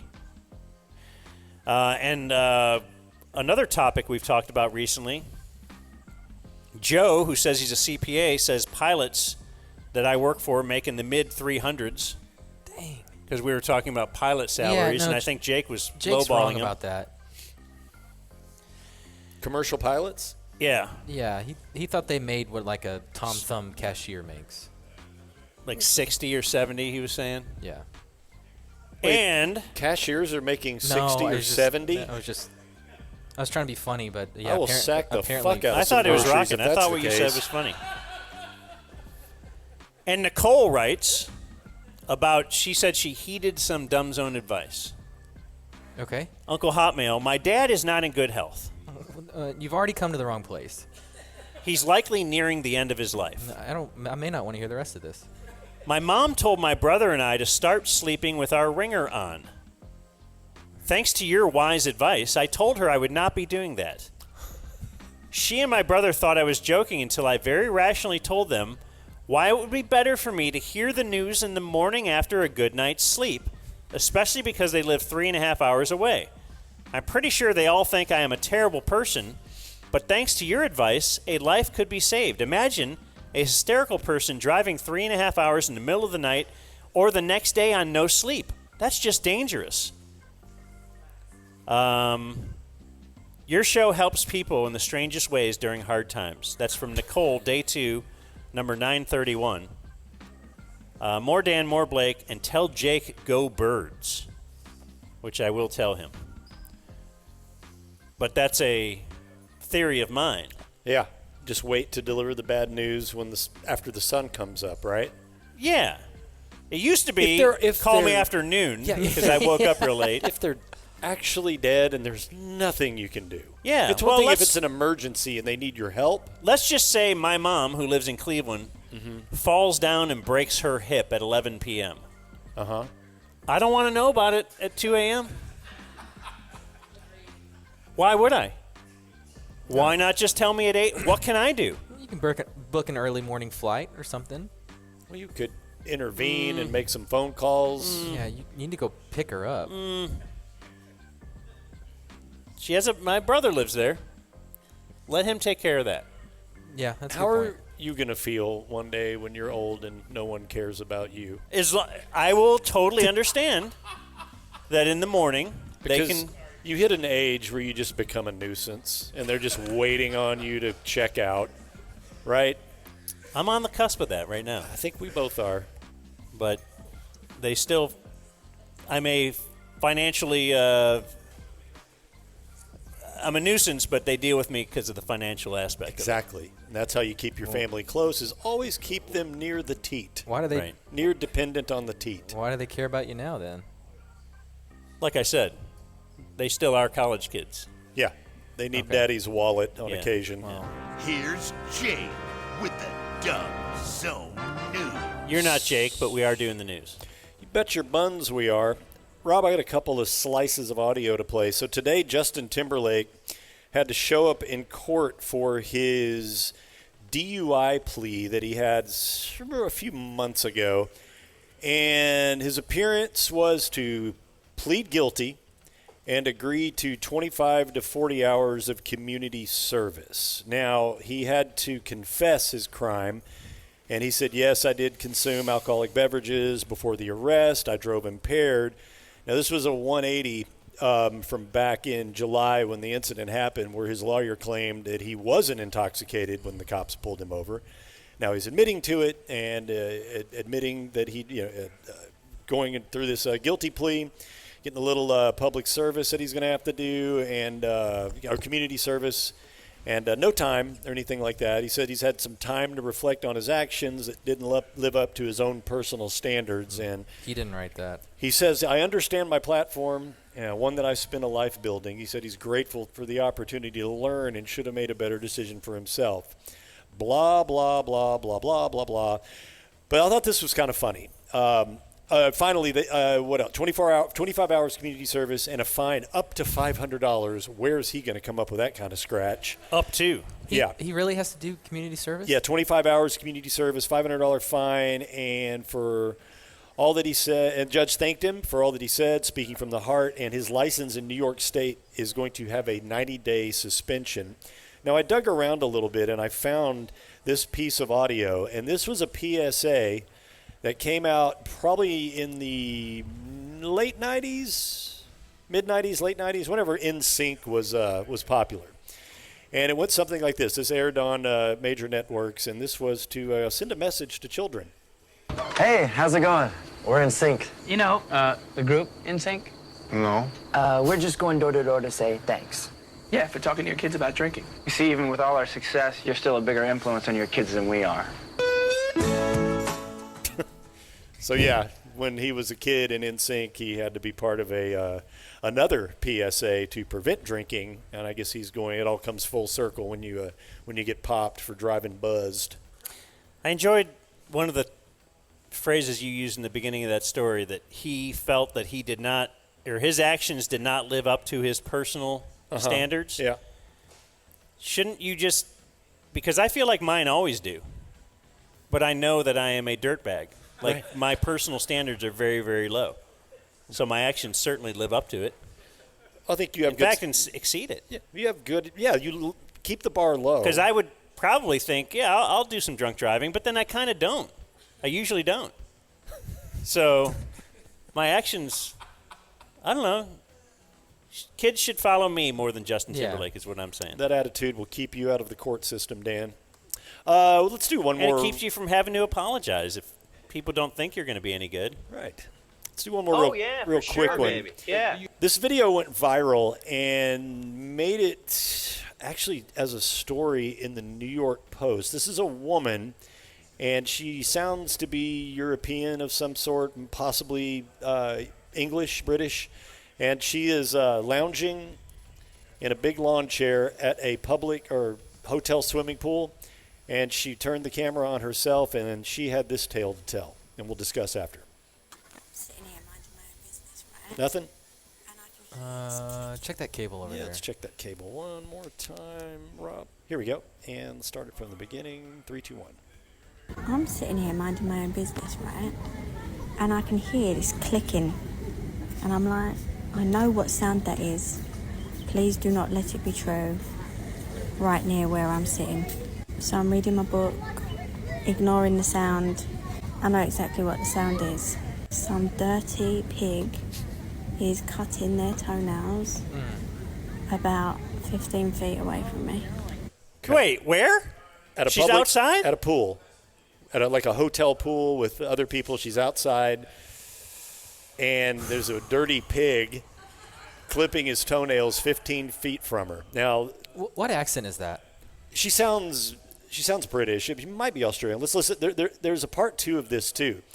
So if you're going to clip your toenails outside in a public place, that's bad enough, I think. But what he did with them made it worse.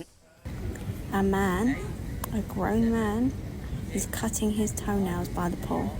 And the worst thing is that when he finished, he just scooped them all off the towel onto the floor. Please tell me I'm not the only one totally disgusted by this. Into what? The floor by the pool. Just kind of took his towel and went, and there went all of his dirty toenails, Dan. I hate that accent.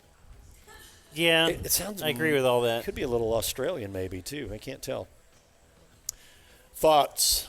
First of all, do you guys take care of your feet business yourselves, or are you like me and have completely given up on it and just get a damn pedicure every month? You're a pedicure guy? Yeah, 100%. I don't touch them. Super gay. 3 to 4 weeks, I go. I've had one pedicure in my life. It's the best. It's $30. It was the worst It's thing that I've ever $35. been through. Dude, it's worth it to go just for that badass massage chair. Boy, that is shocking to me, you're a pedicure guy. What I didn't like about it was the feeling that I was a plantation owner or something. I had a small Vietnamese woman washing my feet. Typically the case. And I was doing it for a very small amount of money. Yep, $30 to $40. Yeah. Yeah. And it just felt like I won't do it again. So what do you do now? Just chew them off yourself? A nail clipper. I go to the public pool. So put on a fake British accent. Yeah. But yeah, I always do it over a trash can.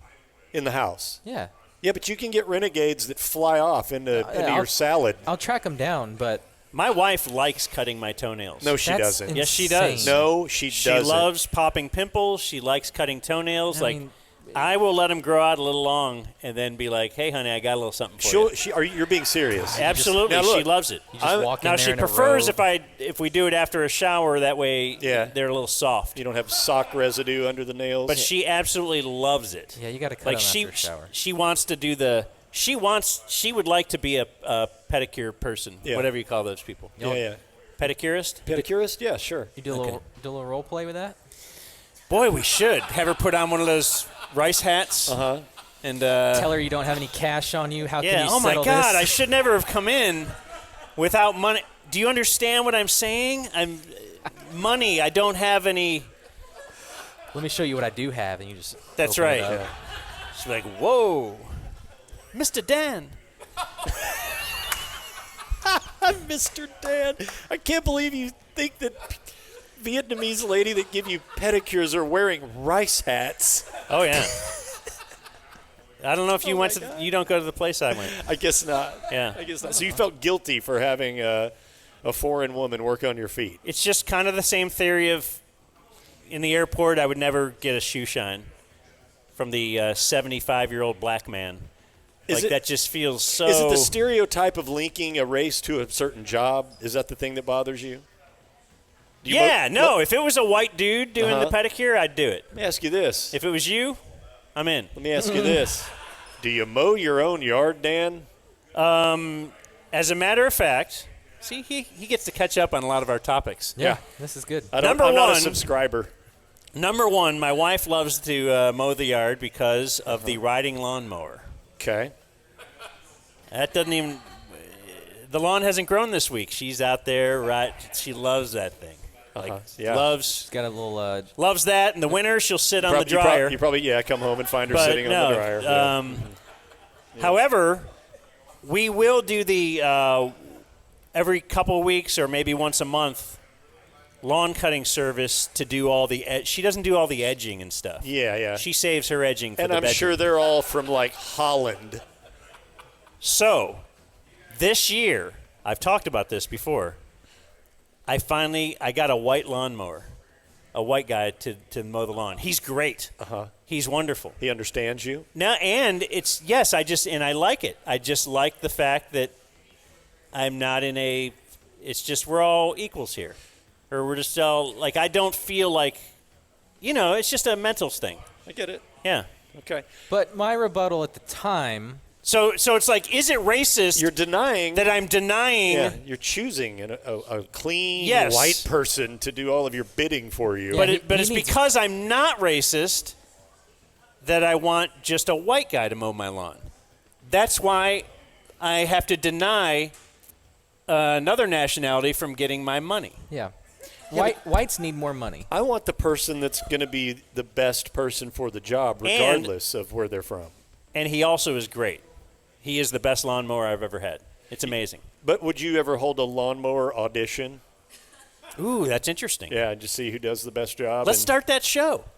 Lawnmower audition. Let's do it on More 27. Let's pitch that. Yeah, that's what you need, Blake, is more work. Yeah, let's that's do what like they should name that network, More Work for Blake. KDFI More Work. Yeah.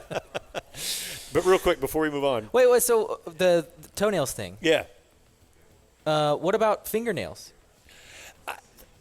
Because are you messing with us? Because you did that in studio yesterday. That was more of a hangnail thing that I needed to get rid of immediately. I wasn't giving myself a full manicure. All right. Yeah. That was on the spot. You can't cut your nails in studio, dude. It was a tiny That's disgusting. sliver. What, did you have you had a clipper? Yeah, nail clipper in my bag. Why? For hangnails, bro. When's the last time you had a hangnail? Because look, how often do you get a hangnail? I am a lifelong nail biter, and I broke the habit probably like 5 years ago. But if I don't have something, a hangnail will drive me bananas, and I will bite it off, and then the next thing you know, I'm sawing them down with my grill, giving myself a mouth pedicure or manicure, and I just don't want to do that, so I just carry the thing around and gone. It seems redneck, man. It seems like you probably have a. I think it sounds refined. It feels like you have a bottle opener on the bottom of your shoe too. No, he opens it with his teeth. No, I do have one on my key ring though. Do you? Yeah. Yep. See? Yeah. It's a multi-tool. Hey, so your wife likes... Knox City, they give that to you. Your wife likes popping zits? Yeah, she likes gross stuff. I think that's kind of cool. Do you? No, yeah. My I wife like. is all Do you about like watching the videos of? I don't dudes want her to get- do it. I don't want her to. I don't like it when she does it. I think it's awesome. There's something satisfying about watching a compilation video of zits getting popped. I've never heard of anything worse in my life, and I want you Any to move type of boil where pus is being removed, I'm like all about it. I want to see boils lanced. I want to see zits getting popped. I want to see cysts getting cut. Love that. I'll find myself doing that too, but I get like post-pop clarity where I'm like, that was disgusting. I shouldn't have watched that. No, you should. Does I it don't know. does it make you sick, Dan? Do you feel it in your throat? Yeah, I just don't get it, but I do understand that. Like, there's an actual TV show about it. Yeah. So. She's a hot doctor. And that's the news, fools. Dr. Pimple Popper? Yeah. Is that what that is? The Dumb Zone. That was really good, Like breaking, important news. subscribe. The Dumb Zone presents Today in History. Should we have Dave join us up here? It's his birthday, or maybe Lisa? Today in Dave's history. I'd rather have Lisa, but I guess Dave's coming. Man, it's his birthday. Yeah. But he's 60. He won't be here long. You know? We'll have Lisa all to ourselves soon enough. That's the goal. Joining us now, everybody, Dave. Glad to be here. Glad to be here. Better than the alternative. Dave, today is Wednesday, September 3rd. Wait. Wednesday? It's Friday. Gosh, damn it. I didn't change that top line. It's September 13th. Today's Wednesday the 13th. It is Wednesday the 13th. Well, even So harder. it's Friday the 13th? Yeah. Yeah. Damn. And we get heart attack guy? I don't know. I heard him. I just heard a voice. You can call him whatever you want. Oh. The voice of God. Hey, heart attack man, was that you that called Ken Carmen? Tell the truth. First call out of the box. That was awesome. He got so fired up and angry about the Baker Mayfield comparison. 6 a.m. Oh. Do we have that in here? Yeah. Well, heart attack man at 6 a.m. He probably just woke up, We and don't. that was your only chance of catching him sober that day. Well, yeah, because he passed out probably before the fourth quarter. Uh-huh. Let's see. On this day in 1909, Ty Cobb clinched the AL home run title with home run number 9. The title. 13. What year? What year, Dan? Did you say? 1909. 1909. 26. What did you guess? 9. 9 is correct. Oh, wow. 9? They were killing it back then. That was the dead ball era, right? Also, I have no idea. every home run, and this is the only time this has happened in the 1900s, he led the league in home runs. Every one of those home runs was inside the park. Because the fields were so big? And Ty Cobb was so fast. Mm-hmm. Maybe. I don't know. On this day in And 1959... he spiked every catcher coming into the plate. At every base, he slid into whoever was there. On this day in 1959, Elvis met his future wife. She was 14. Yeah. But he waited. Allegedly. Got married 8 years later, so they waited plenty of time. Yes, they never hooked up before that. Man, if you want to see a really good movie about that whole era and that whole scene, it's called Priscilla, and it's got Natalie Portman playing. No, it's not Natalie Portman. I don't think. No, it's a younger girl playing Priscilla Presley, and it's so uncomfortable how all that went down and the hell that she lived through with that man. Back then, it was a lot more common, correct? Yeah, for sure. Yeah, I think Loretta Lynn had twins when she was 11 or something. Oh, geez. Oh, hey. I mean, she's double digits. She bought her ticket. On this day in 1962, the Supreme Court had an order for the University of Mississippi to admit James Meredith, a black student. The governor of Mississippi, Ross Barnett, said, "Oh, okay, we shall comply with the..." Oh, wait, no. The governor rejected that And then he went on TV and gave a speech saying, "We will not drink from the cup of genocide." What does that mean? But certainly... He's a racist, Dan. Certainly that was a political... it was suicide politically, and they never voted him as governor again, and his career would end. Probably not a good name for an Oak Islands beer. Political or cup of genocide? Jesus. No. On this day in I 1990... I think I saw a metal band by that name. On this day in 1997... I was probably in it. Cade McNown threw 5 touchdown passes. UCLA beat Texas. Texas, ranked number 11 at the time. UCLA won 66-3. Now, when he made the draft, he had another name. Cade McNown? He was known to lots of people as Trade McDown.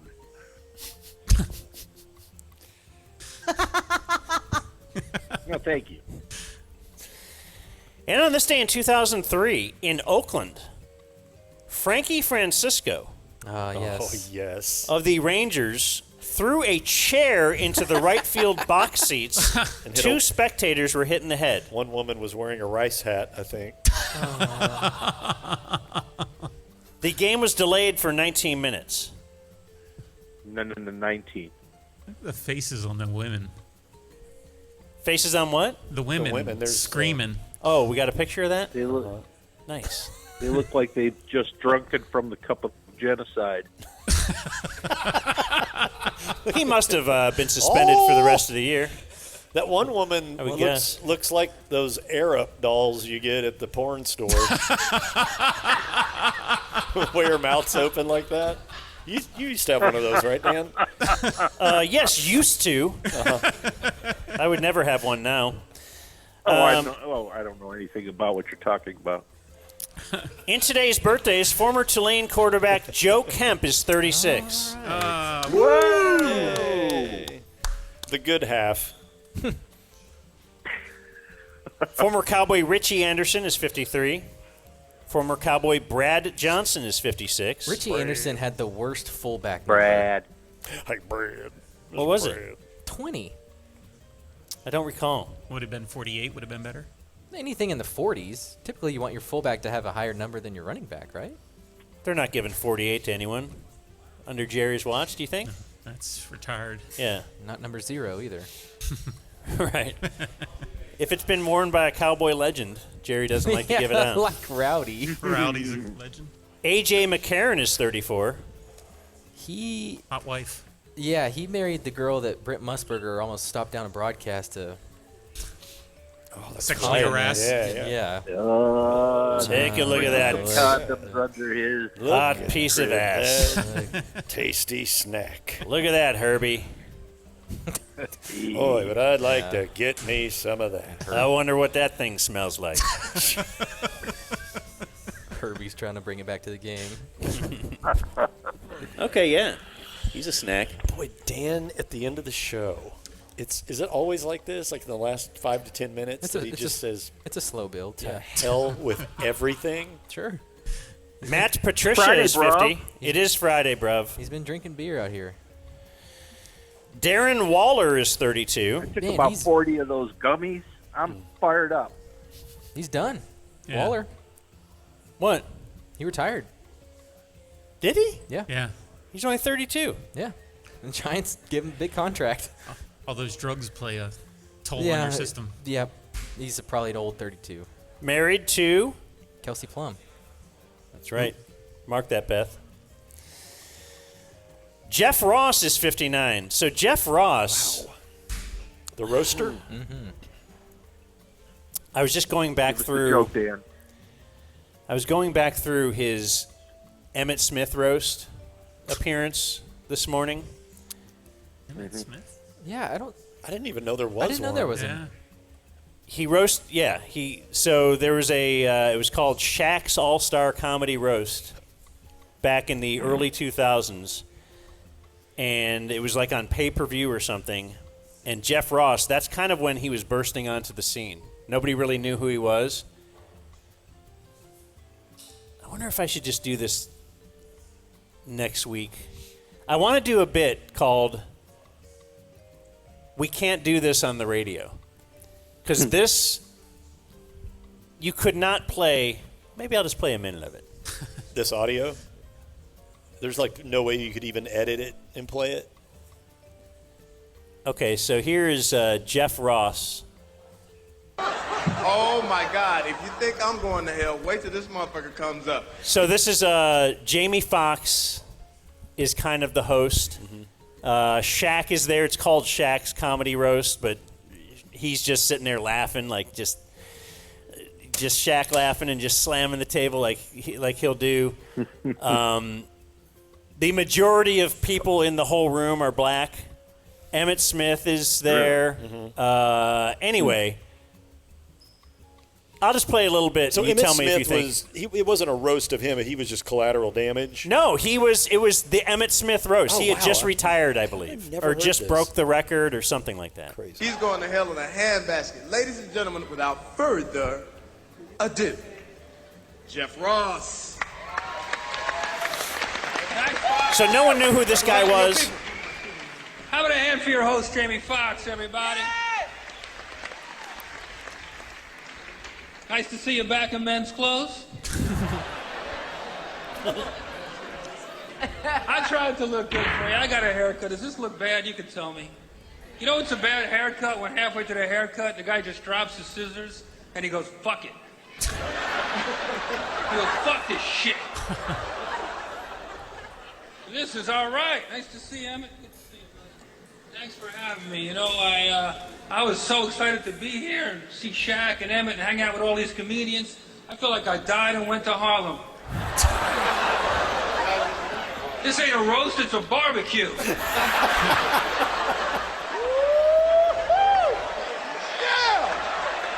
That's a Cavassier. I haven't seen this many black people in one place since Don King and Mike Tyson were handing out free turkeys. Some of these niggas got mad. They got everybody but Slappy White in this motherfucker. Everybody had But hair. this is great. It's really an honor to be here at the Wayans Brothers family picnic.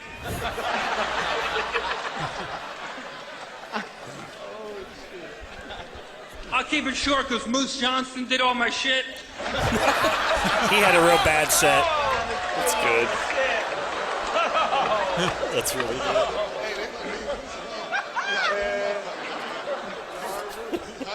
Like Jamie said, R. Kelly wanted to be here, but he was arrested. That guy went from fucking young pussy to being young pussy. Lord. Could you play this on the radio? No. If he had just worn a priest collar, he wouldn't have these problems today.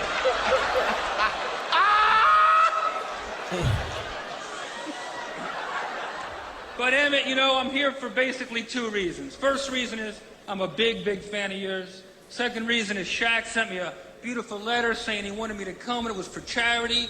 And I knew it was really from Shaq because it was signed S-H-A-C-K.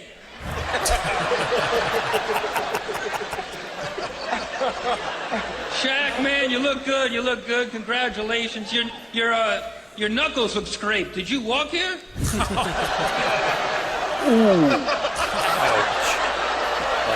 God. Oh, come on. I'm not saying anything. I'm not saying Shaq looks like a gorilla, but I saw him trying to peel a microphone. Is he laughing? Poor Shaq, he took me to see Siegfried and Roy last night. Halfway through, the white tiger started barking at him.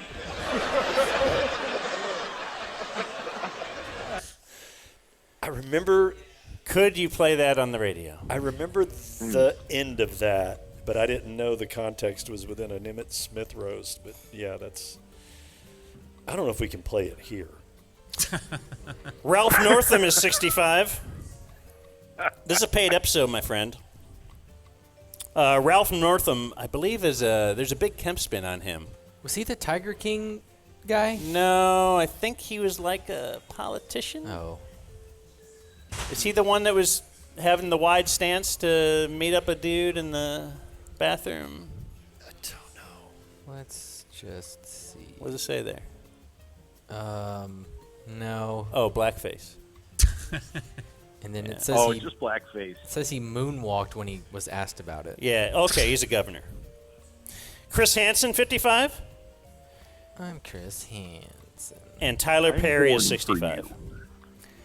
Born on this day, now dead, Roald Dahl, the children's Charlie and writer. Chocolate Factory. That's right, Heart Attack Man. And Milton Hershey. What'd he do? He invented the squirts. And the highway. Died on this day, still dead. You have Tupac. Hmm. He died 6 days after being shot. R.I.P. Ann Richards. Former governor. Governor. A governor.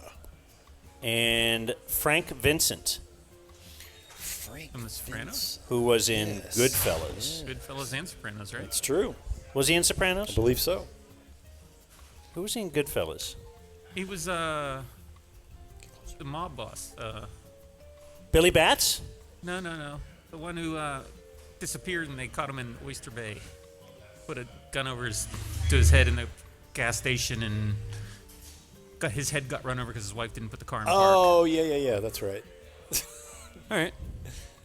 Why can't I think of his name? Sucks turning 60, man. Didn't that happen to Johnny Sack, too? And that Run over was by a car. today in history. I don't fucking know. You want to hear this? Well, thanks, Heart Attack boys, Man. have a good weekend. You want to hear this? See if it's him? Oh, see if this is Heart Attack Man? Yeah. 216-474-0092. You ready to go to the phones? Sure. All right. Dave in Macedonia, you're first up on the fan. Hello. Good morning, boys. All right. He's quoting Daniel Caffey. Please. There's some, two numbers. You'll figure them out. 42.9, 144. What is all this? Watson's quarterback rating, Mayfield's quarterback rating. Oh, Christ. I can't do this Hold for on. one more second. No, that's enough. That's enough. The first call out of the box, we're going to do this. The very first call of the box, we're going to do this. Sounds like Ohio Norm. No. Yeah, I know what it's his quarterback Ohio rating Norm was. I with know that he was Ohio, good. Heart Attack Guys, Man. I'm not doing Okay. it right out of the damn box. Can I have a little bit of time before we... No. No. Little Red Riding Hood. Is that you, Heart Attack Man? Cop to it, I bro. wish I could claim that. I wish I could claim it. Yeah. All right, man. We'll see you. Thanks, bruvs. Bye. There he goes. I have to change his name in my phone. Dave. Heart Attack Man. And here's Dave. Dave. 60th Dave. birthday with closing remarks, unless you wanted to hand it over to the lady. What's your bid? She gave this to you, though. This is your birthday present, right? Yeah, so they got my backpack there. So, I mean, I got to turn it over to my wife because she's been awesome setting this up, getting this. Lisa is the one who hooked me onto the ticket eventually in 97, 98. After I started dating her, she told me, you don't always hear about Cowboys, and as a Steeler fan from Pittsburgh, it was good to have Danny and Dan and everybody on the air back then, and enjoyed that. So I became a ticket guy and then really latched on to Dan because I live his life in parallel. 2 daughters in college, a wife that goes away, and I enjoy the time alone. So got some parting gifts. So she knows. See, the difference is your wife knows. Yeah. Whereas my wife, I have to feign disappointment if she says she's going to go visit her mom for a week. I'm like, No, I really? encourage her. I encourage her to leave, and then I call my daughters and say, I feel like the divorced dad without the kids this weekend. It's enjoyable. Yeah, it's fantastic. What a life that could be. So since Jake's not here, we got him a shirt. Okay. And then I got him a new car tray because I know his got stolen out of the car at the car wash. Yeah. So let Jake know that that's from me. He will eat food on a car tray. This is for you. Sweet. I picked that out especially. Now, Dave, really, after hell been yes. hold on, Dave's been drinking. A little bit. A little bit. It's Not his as mu- 60th birthday. Not as much as Jasmine, but yeah. Right, but he's having a been good time. pounding away. We got here early. He's been drinking since before noon. Yeah.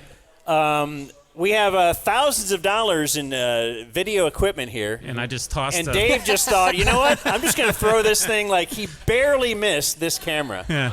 It's just my camera. I had total confidence I could get it over the camera there. Okay, barely missed it. Concert tour, since I know he didn't buy it when he was there. Who is that?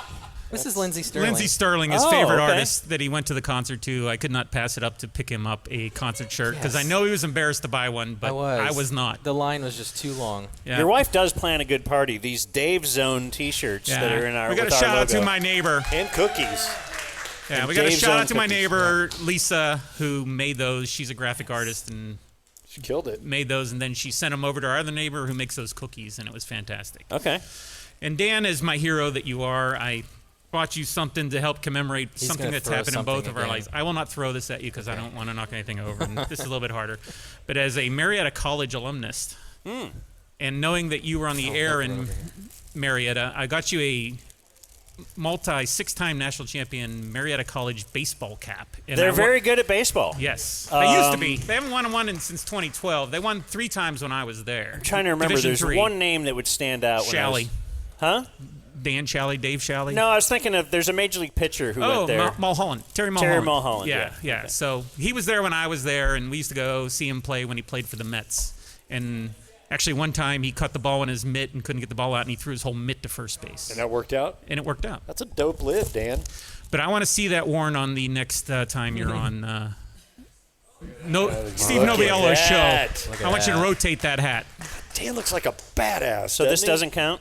No. I got to wear it the next. You got video to show? wear it for one segment. Okay. I like the. Oh, that next bit. time on with Noviello. Noviello, yeah. Oh, okay.